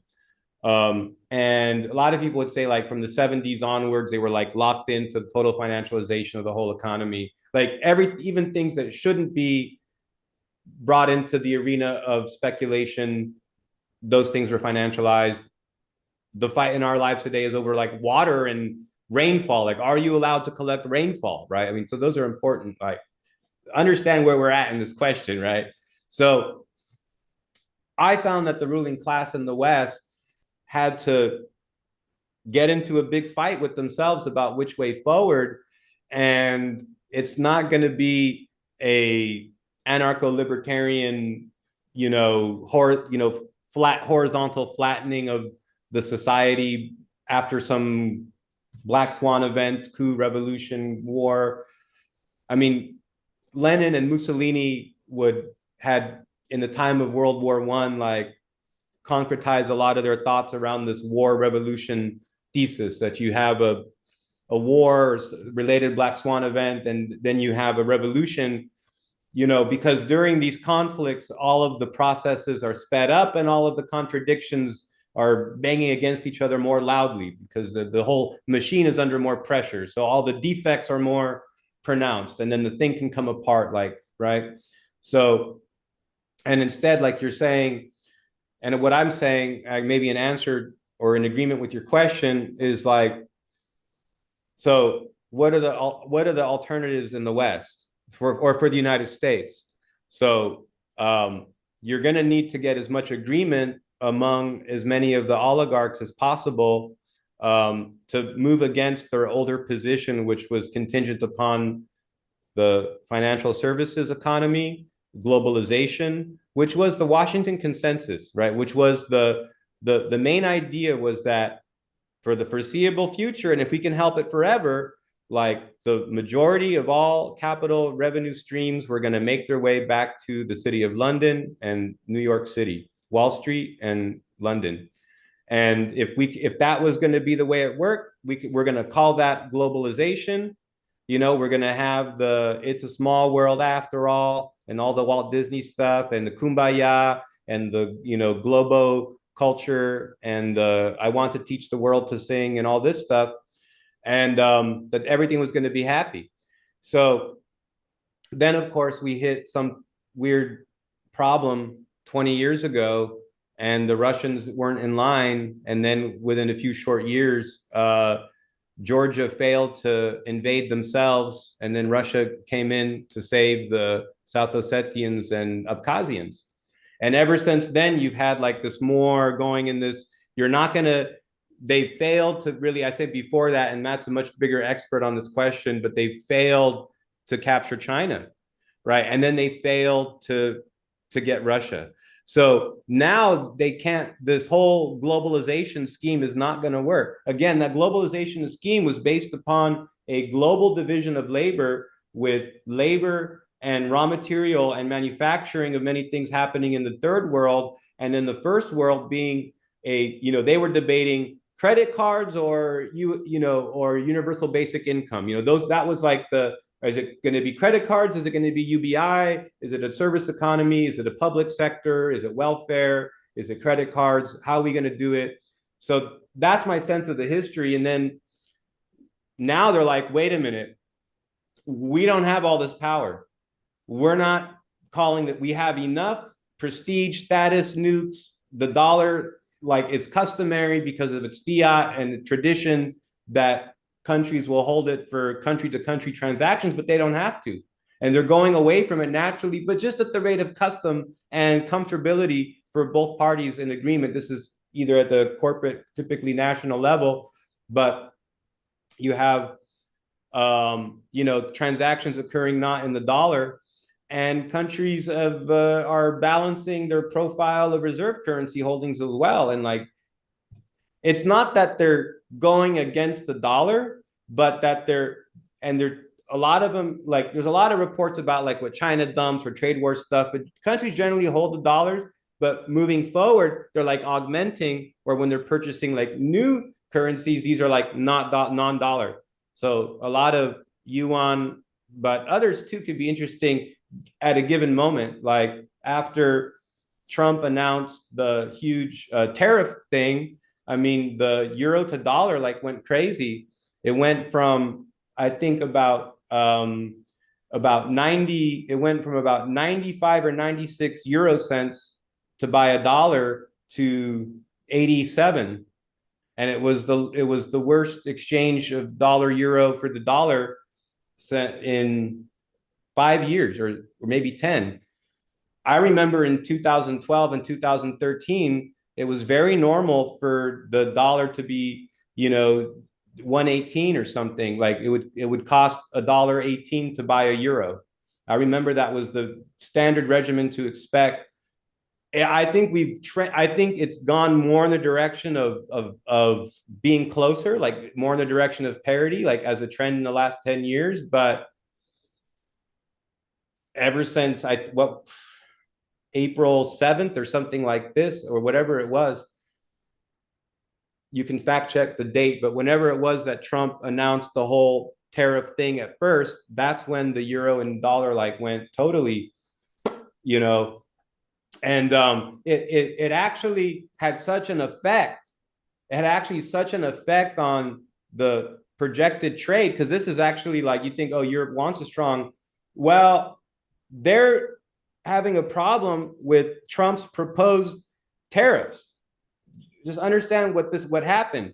The news of tariffs alone drove this difference between the euro and the dollar that effectively imposed a 10-cent tariff through the exchange rate difference on European export goods to the US. So that was effectively a 10% tariff just through the currency fluctuation that happened. So that hasn't changed. I mean, I think it's probably right now at 89 or 90 euro cents to buy a dollar right now. So it's recovered a few points, but it's not recovered. It's just a matter of perspective. I just say, like, it sucks if you have dollars and spend them in Europe is what that sucks. But other than that, it doesn't really matter. Most people don't feel the difference otherwise. Yep. It's very negligible difference, but I don't know. But it was a very good question that I agree with. No, thank you for that, Joaquin. I really appreciate that, and always enjoyed the conversation. I think that by far, I think we can all agree that the West does not respect soft power, and sometimes Right. Russia. My only critic of Russia is that they sometimes do that too much relating to soft power, and Ukraine is a perfect example. And I think Syria was a huge mistake. It was a missed opportunity by Russia, and because they projected that soft power, and the West doesn't respect that. If you don't, I'll land it there. So thank you for your you know what? I know our time is short, but that's a very good point. And there were some Russian generals that blogged on Telegram about that themselves. They said this idea that at a checkpoint in Syria, that seeing the Russian flag would keep the Takfiris away or would keep HTS away was a myth that we dangerously believed in. Mm-hmm. Yep, Yeah. for sure. How much time do you have left there, Joaquin? Yes. How much time do you have on your end? Can I make a deal with you? Yeah. Give me 1 minute, and give me like 1 minute. I'm going to turn my cam off. I'm going to see a man about a horse, and then I can take 3 questions.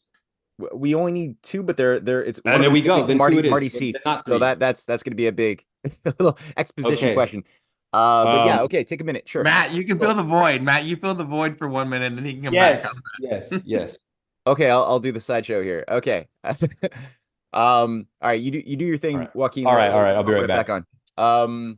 Yeah, I mean, Carlos, I share your trepidation, man. Obviously, I do, and like the way I've come to sort of try to formulate my thoughts around this vying for the new system and what the coloring of the new system is going to be is shaped in many ways by the fact that the two opposing or the controlled opposition types of systems that the oligarchy has been gaming out for the 20th century and would like to, either one is acceptable for the oligarchy, ultimately both lead to the same place, which is the Brave New World sort of system, homogenized, Aldous Huxleyan type of system that was their ideal. That's the preferred best case scenario. If you're an oligarch, that's like the best system of control where all of the slaves adore their shackles because the drugs, the soma, everything is just so self-reinforcing as an ecstatic drug that they just want to be the best expression of their caste that they could be under an alpha plus, genetically bred transhumanist aristocracy, right? So that type of woke sort of that sort of represents, I think, the Francis Fukuyama, the thing that was being pushed heavily from 71 especially onward was really that, and with the 1991 end of history doctrine. I mean, Francis Fukuyama was a follower of Aldous Huxley, right? That was like the celebration that, okay, that's the game that won. That's the scenario that won. It's the best. The second best is the Orwellian, dividing the world by might makes right controlled dictatorships to jurisdictionally manage the local herds in a system that's a little bit more of a hard tyranny, like a more of a you can really feel the chains, right? It's more brutalizing. And that's the second best. But both of them are rooted in the exact same axioms that human beings must be ruled by some elite transhumanist clique to impose their will onto the masses. So both of them are like ultimately Hobbesian, but seeming oppositions, right? The what falls out of play, and I guess that's my concern right now, is that it does seem like within the transatlantic world, I'm a lot more confident that amongst the Eurasian powers, especially China, when I I I like I've spent a lot of time studying and mapping out the origins, the roots of the deep states enmeshment within the Eurasian cultures, and that's given me more of a sense of confidence that their deeper Confucian philosophy and the deeper Orthodox values have done a really good job at organizing an intelligentsia that's been able to de-weed and push back against this transhumanist Orwellian fifth column operation within various countries of Eurasia. I don't see that same type of de-weeding qualitatively in the West, but I do still feel like there's a battle over whether the new system that comes online is going to be of that hardcore Orwellian or Coudenhove-Kalergi type of division of the world into jurisdictions, or whether it's going to be based upon the breaking of the rules, which is premised around the idea of a higher notion of win-win cooperation, non-zero sum thinking in the true sense of the word, which premises an assumption that there is an intrinsic value on human life, human creativity, human minds that are always mandated to go outside of the limits to their existence by being creative discoverers and thus resonating ever more perfectly with God's creation. So I think that that's the more healthy tradition of what was once the USA a long time ago, and what I'm hoping still has some vibrancy to fight back against this thing you were alluding to, CJ, which is this transhumanist thing that I really don't trust at all. But I'm hoping that there's more vitality amongst Western patriots that are able to revive or express that better tradition that could then harmonize with Russia, China, and other nations that don't want to go the death cult route.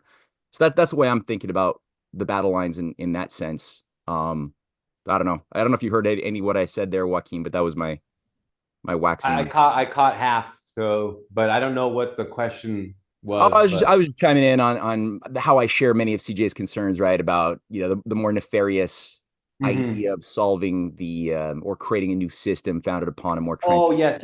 I caught that on my way out. That part. That was a very good. Yeah, that transforms the MAGA or tries to capture the MAGA and patriot movements of the West and turn it into something that would endorse something bad ultimately, to say the least, right? So that was just my concern, my hope that there's a legitimate, healthy fight that can take that energy and put it into something more positive and constructive for the long-term survival of the species.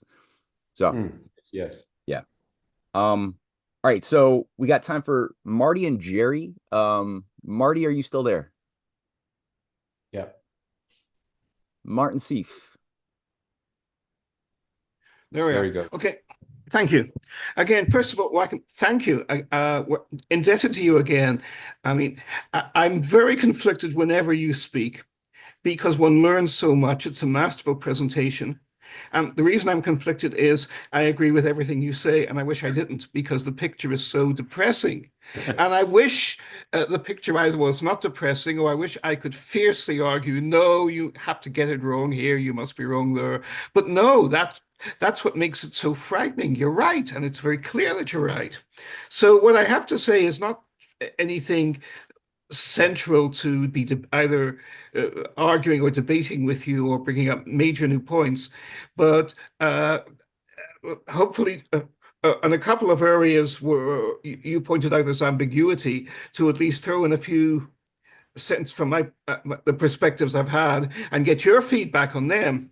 And the key point here is some 2 points about Trump and Trump's policies. First, I followed Trump very closely for more than a decade now. I mean, he's been great for my career. I was at retirement age, and no American outfit would hire me. And then I got taken on board and was simply glad to do it with the Sputnik news agency, which is a much larger and more prestigious and much more responsible outfit than any other I'd worked for in my long career. And I rose very rapidly with them because they were fascinated and puzzled, as we all are and were then too, by Trump. And obviously, I didn't have all the answers. Nobody had any of the answers, but I was following him closely. And I had more data on him. And I've been doing that now for 10 years. And my take on Trump, I think you've got him exactly right, and most people get him completely wrong.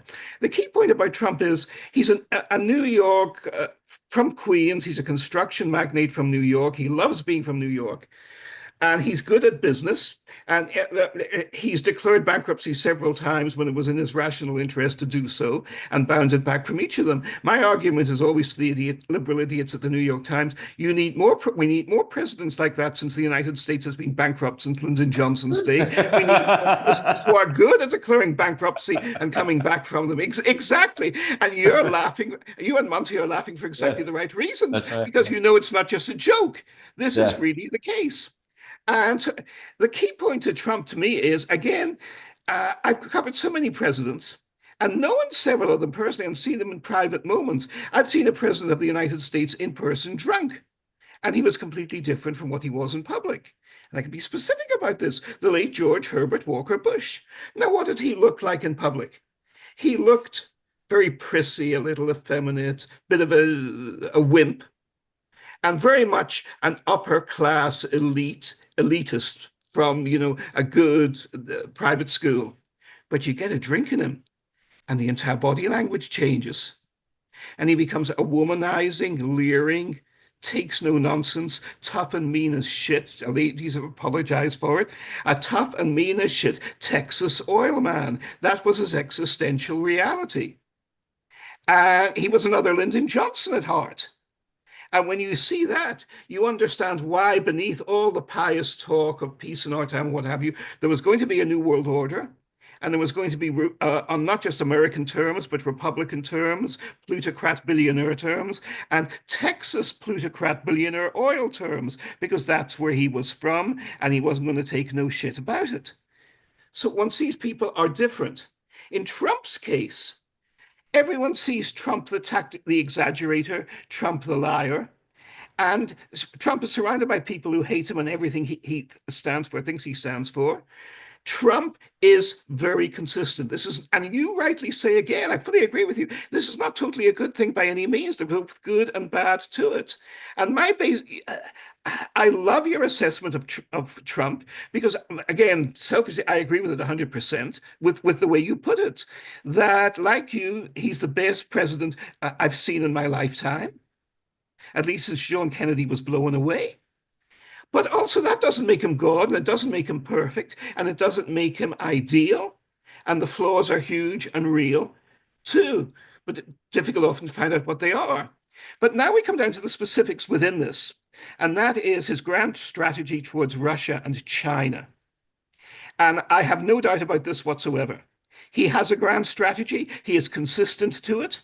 He wants world peace. He wants to get a Nobel Peace Prize. He does not want to destroy Russia. He does not want war with Russia. But he thinks China is the pacing threat, and eventually he wants to enlist Russia on our side and turn it against China, and that is impossible for all the admirable and very clear reasons you put. I don't have to repeat them. I completely agree with everything you said. So comprehensive. Thank you. So he's deluded on that, but that's where he's at. And that's where his followers are at too. And this, I think, is the key to many of the apparent contradictions in Trump, why he is so hawkish in some areas, so supportive of Taiwan. I agree with you, and I agree with Matt, totally suicidal, stupid, unnecessary, completely idiotic policy. There's a book I recommend. I've said this in the past to different groups for everyone to pick up here. And actually, Manaha, it should be easier for you to pick up because it's by a very eminent British Cambridge historian who died just a few years ago at the age of 96. The book is called The Collapse of British Power by Lord Corelli Barnett, Correlli Barnett, Barnett, two T's. And it came out certainly he must have been writing about the distant future. He's talking about something that might happen. It's even better, my friend, because he's talking about the past, but it's also the future. You've nailed it again. I mean, I find it a joy, but also frightening talking with you, because we're so much on the same wavelength. And whenever you say, I keep saying, oh my God, I wish I'd come up with that 30 years ago. I wish I'd come up with that yesterday. You're right again.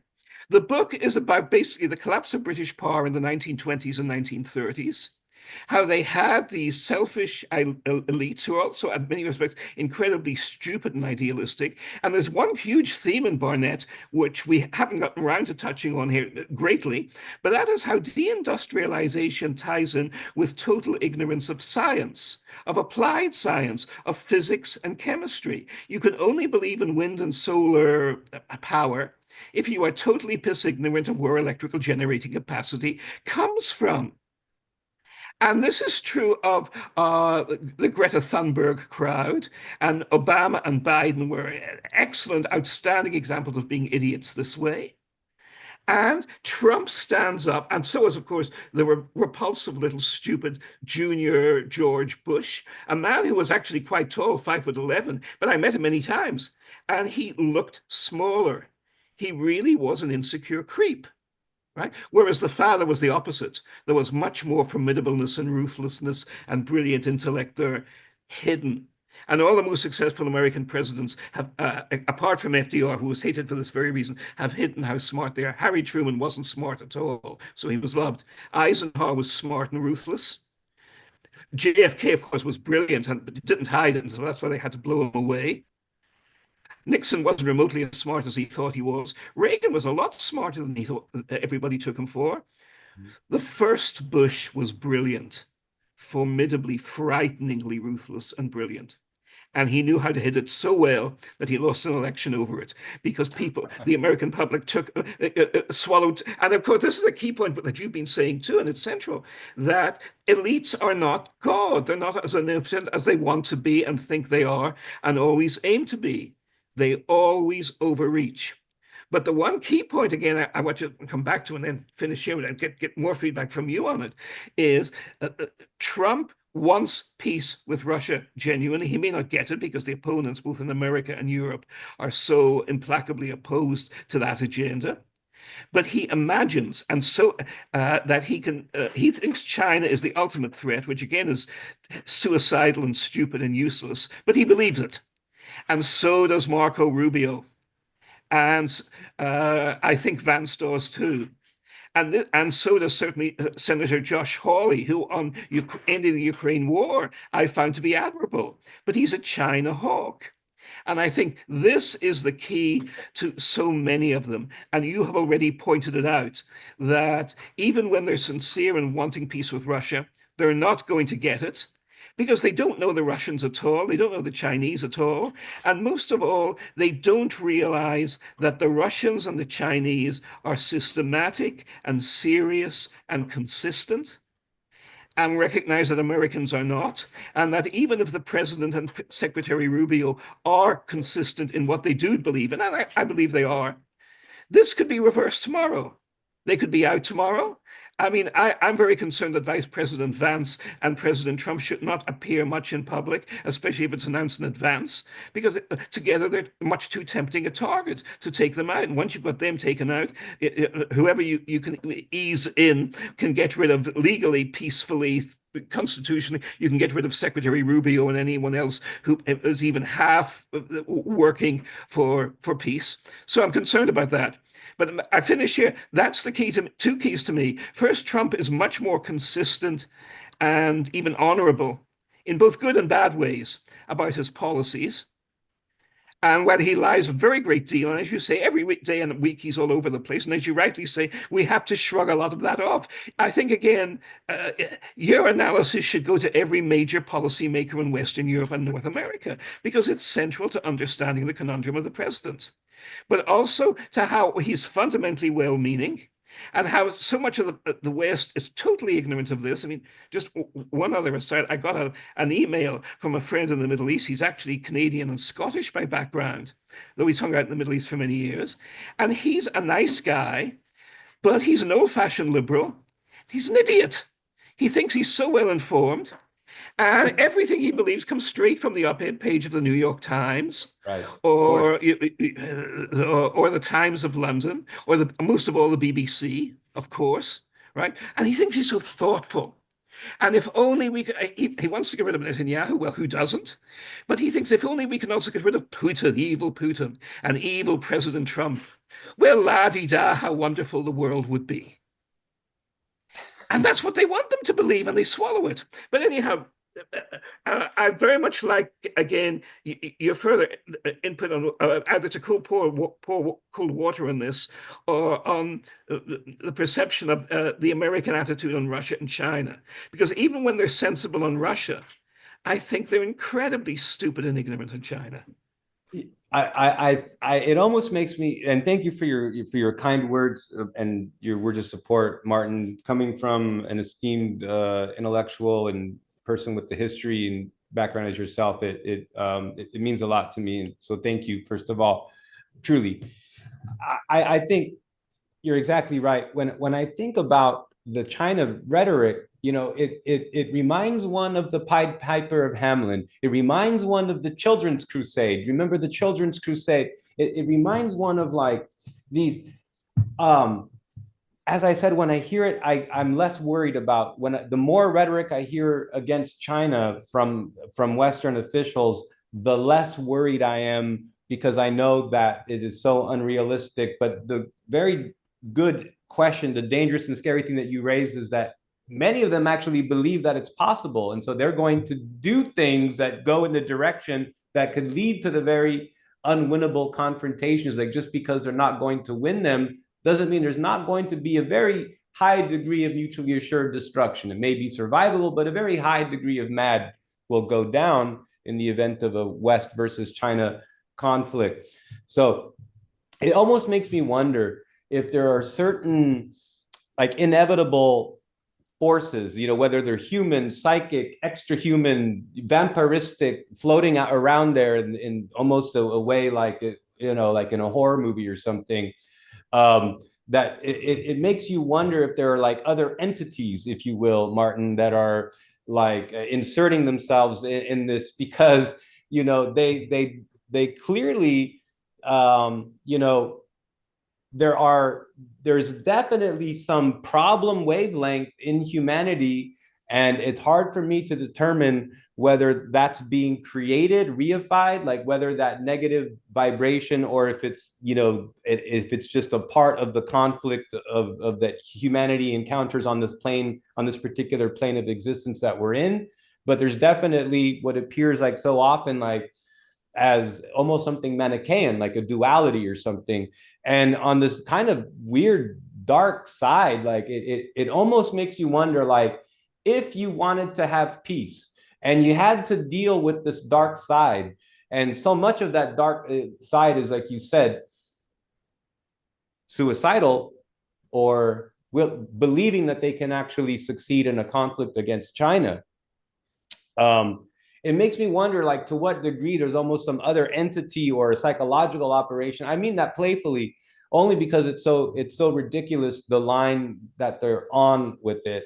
And it makes me wonder, like, to what extent, if it's even possible that they are creating this, line of breadcrumbs about a conflict with China to keep all of the people that have this rabid dog view of the US versus the world, like, on a leash. Like, in other words, like, if all these people would, were happy when the US, invaded briefly, what was it? Was it Panama and Noriega, and these little stupid operations, like, those are the ones that we don't want also. But when you have all this energy focused on an enemy that you're not going to attack, and that takes up all the pressure off of these other countries that you could attack and would attack, having all of the war hawk energy on China could serve some other purpose that people are aware of, and therefore feed it, even though they don't want a war with China. So it's beyond my comprehension, Martin, like, to, or not my comprehension, it's beyond my access to resources and like a proper research team, and like as a question to be like really, really dug into and researched would be, to what extent is US rhetoric against China simply a market niche of people that need confrontation?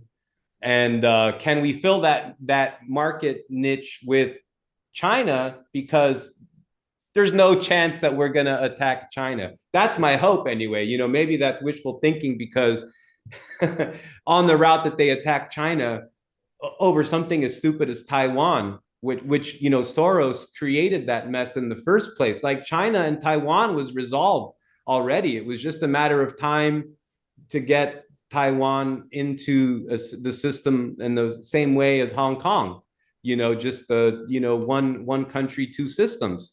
So it's a very different administrative thing. And there's other examples of similar to Taiwan elsewhere besides Hong Kong in China. There's a couple other regions that they have for that. And well, anyway, those are my thoughts and feelings in response to your wise and thoughtful words and analysis. If I can add just a couple of moments, apart from, of course, saying to you, thank you. Because look, I'm an old geezer. I'm out of the game. I let my hair grow long. I'm vegging out on very happily on the Jersey Shore. Well, usually very happily when the alcohol's available. But you're a player. You're in the middle of the game, and to get it for validation from you and anything is not small. It's enormous. But also rarely, you just brought up an issue where you are much more optimistic and rational than I am. Because if they were rational, if they were not insane, they would act exactly the way you predicted they should act. They'd be as wicked and manipulative as ever, but within their own parameters, they would be realistic. Now, if there are puppet masters, none of us would know any of them. But as far as the relatively eminent voices in the media and in politics and what have you go, I've met a surprising number of them, as you know, over the years, and repeatedly in many occasions, and heard many of them speak privately very often. And what is frightening to me is it is not rational with them. It is, but you are right again on a key point you've just made again, and that is they themselves are their own niche market. They are appealing to the niche market, as you say, but they believe their own lies. Now, this is something, of course, we find in anthropology. Right, yes. You know, you can't, and Margaret Mead, I think, was a pioneer in this, but there are many, and it's central in science, and Pasteur is a great pioneer of this in medicine. And that is, you cannot study something without being affected by what you study. I mean, we see this with the Israelis and the Palestinians in the most negative of ways, where again, I fully agree with Matt's assessment. I wish I did not. But if coming from Northern Ireland, where the blood levels are minuscule compared with between the Israelis and the Palestinians or other Middle East conflicts, Northern Ireland, the conflict level, or compared with the US Civil War, is negligible. And yet, even so, it's not gone away. It's still simmering there beneath the surface. And even when it has somewhat healed, it took generations to heal. Even when the levels of mutual hatred, either between Protestant Catholic in the north or between relatively pro-British and principled Irish Republicans in the south back in the 1920s, the Civil War, tiny levels of casualties compared with the Middle East. And yet, the conflict. So I think Matt's approach is the only wise and humane approach to bringing a humane peace into the Middle East and stop both sides slaughtering each other. One other note, if I just may put in here, and I think, again, confirming all too much, again, you point out a policy by the Israelis, which in Syria, which is supported by Trump completely. And it's insane. It's not just wicked, it is stupid, it is insane. And that is the idea of basically colonizing and enslaving Syria, occupying much of Syria. While pretending to occupy only a little bit here, but it'll really, they'll be controlling lots more. It's insane. It's not going to, it can't work. But there is a historical analogy again for this. There is precedent.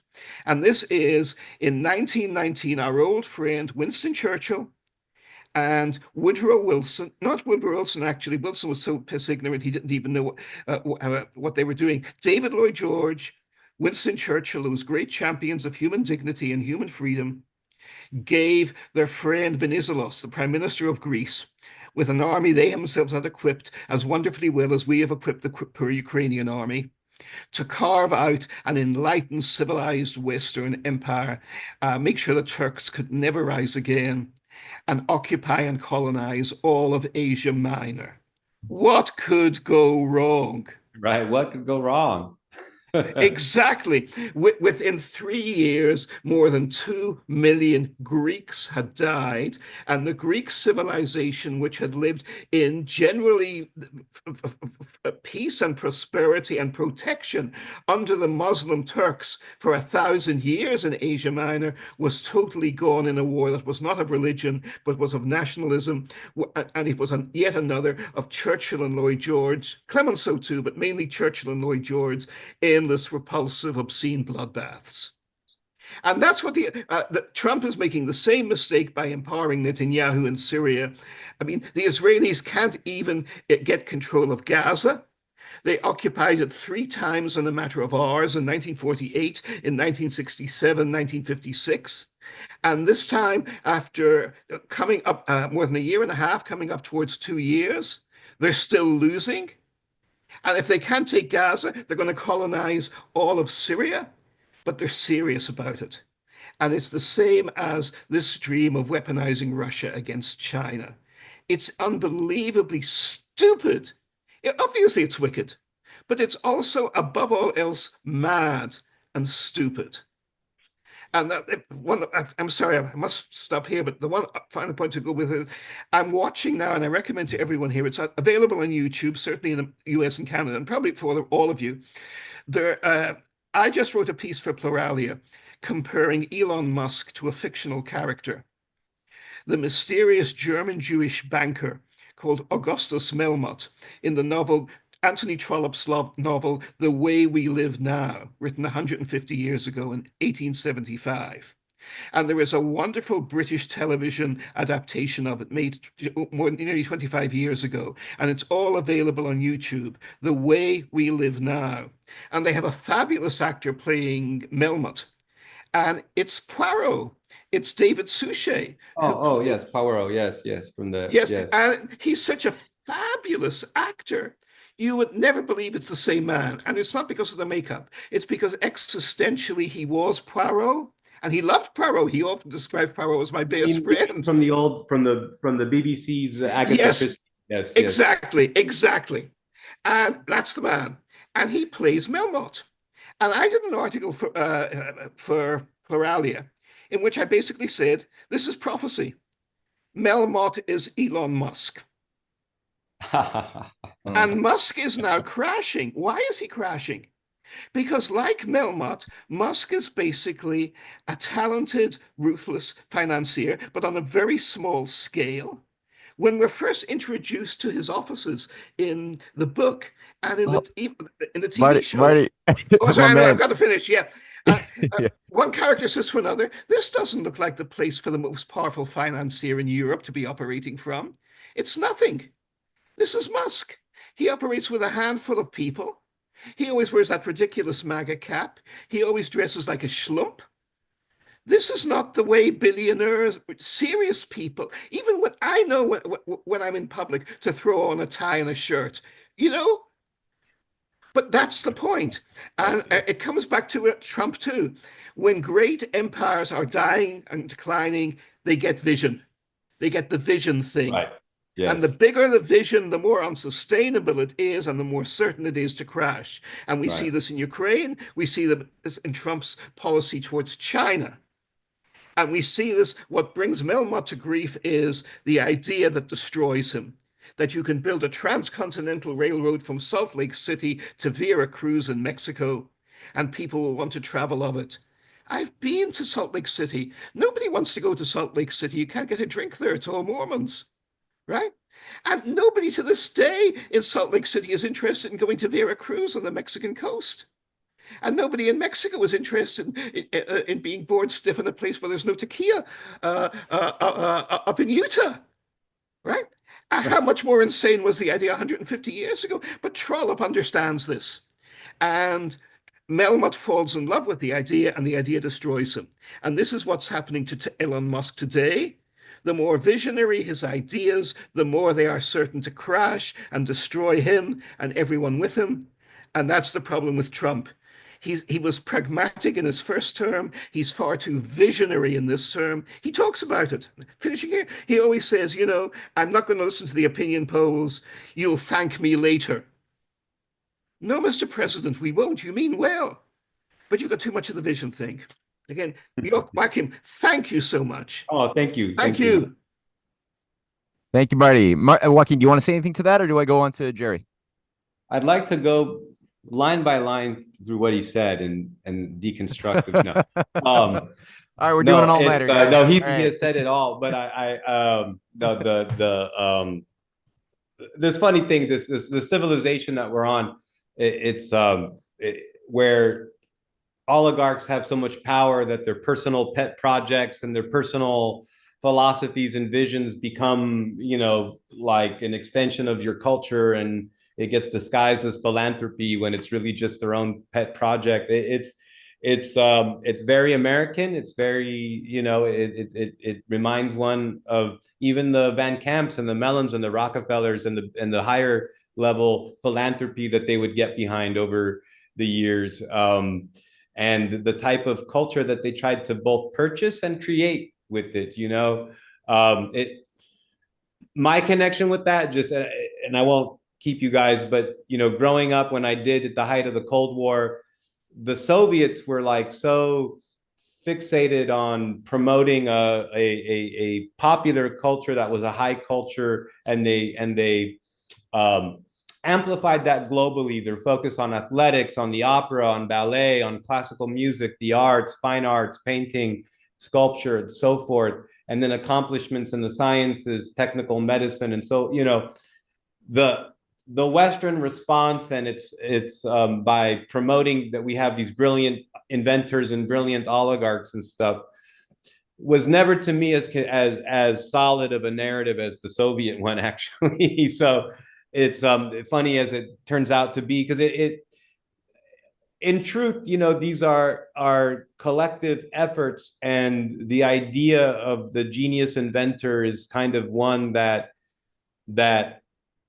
almost seems more like promote IP over the actual true process of everyone building on each other, like everyone standing on someone else's shoulders. All the ideas are variations and stuff off of other ideas. But so the Western idea of like privatizing genius, of privatizing the invention, I think it deprives humanity of its own, of what it has made. All right. Those are my concluding thoughts for the evening. But Matt, I wanted to thank you for inviting me today to come and share with you my thoughts, and as these developments continue, in particular in light of the Istanbul talks and what that actually meant or didn't mean. I was very happy also to hear the questions, and from Monty and from CJ, and of course from Martin. There was a few others as well, and I just want to thank everyone who participated, and for giving me the opportunity to to hear me out and to get it all out there. Yeah, your assessment is always highly valued, Joaquin. I do appreciate you devoting this time. And Jerry, didn't forget about you. You're gonna get the first question next time we do a presentation, all right? Unless you're the one doing the lecture, which case you get all the time you want. All right, Joaquin, thank you so much, man. And for those who don't know, Joaquin's Telegram, t.me/new resistance. It'll be in the description box under this video. I highly recommend you follow that. And yeah, looking forward to the next chat. Take care.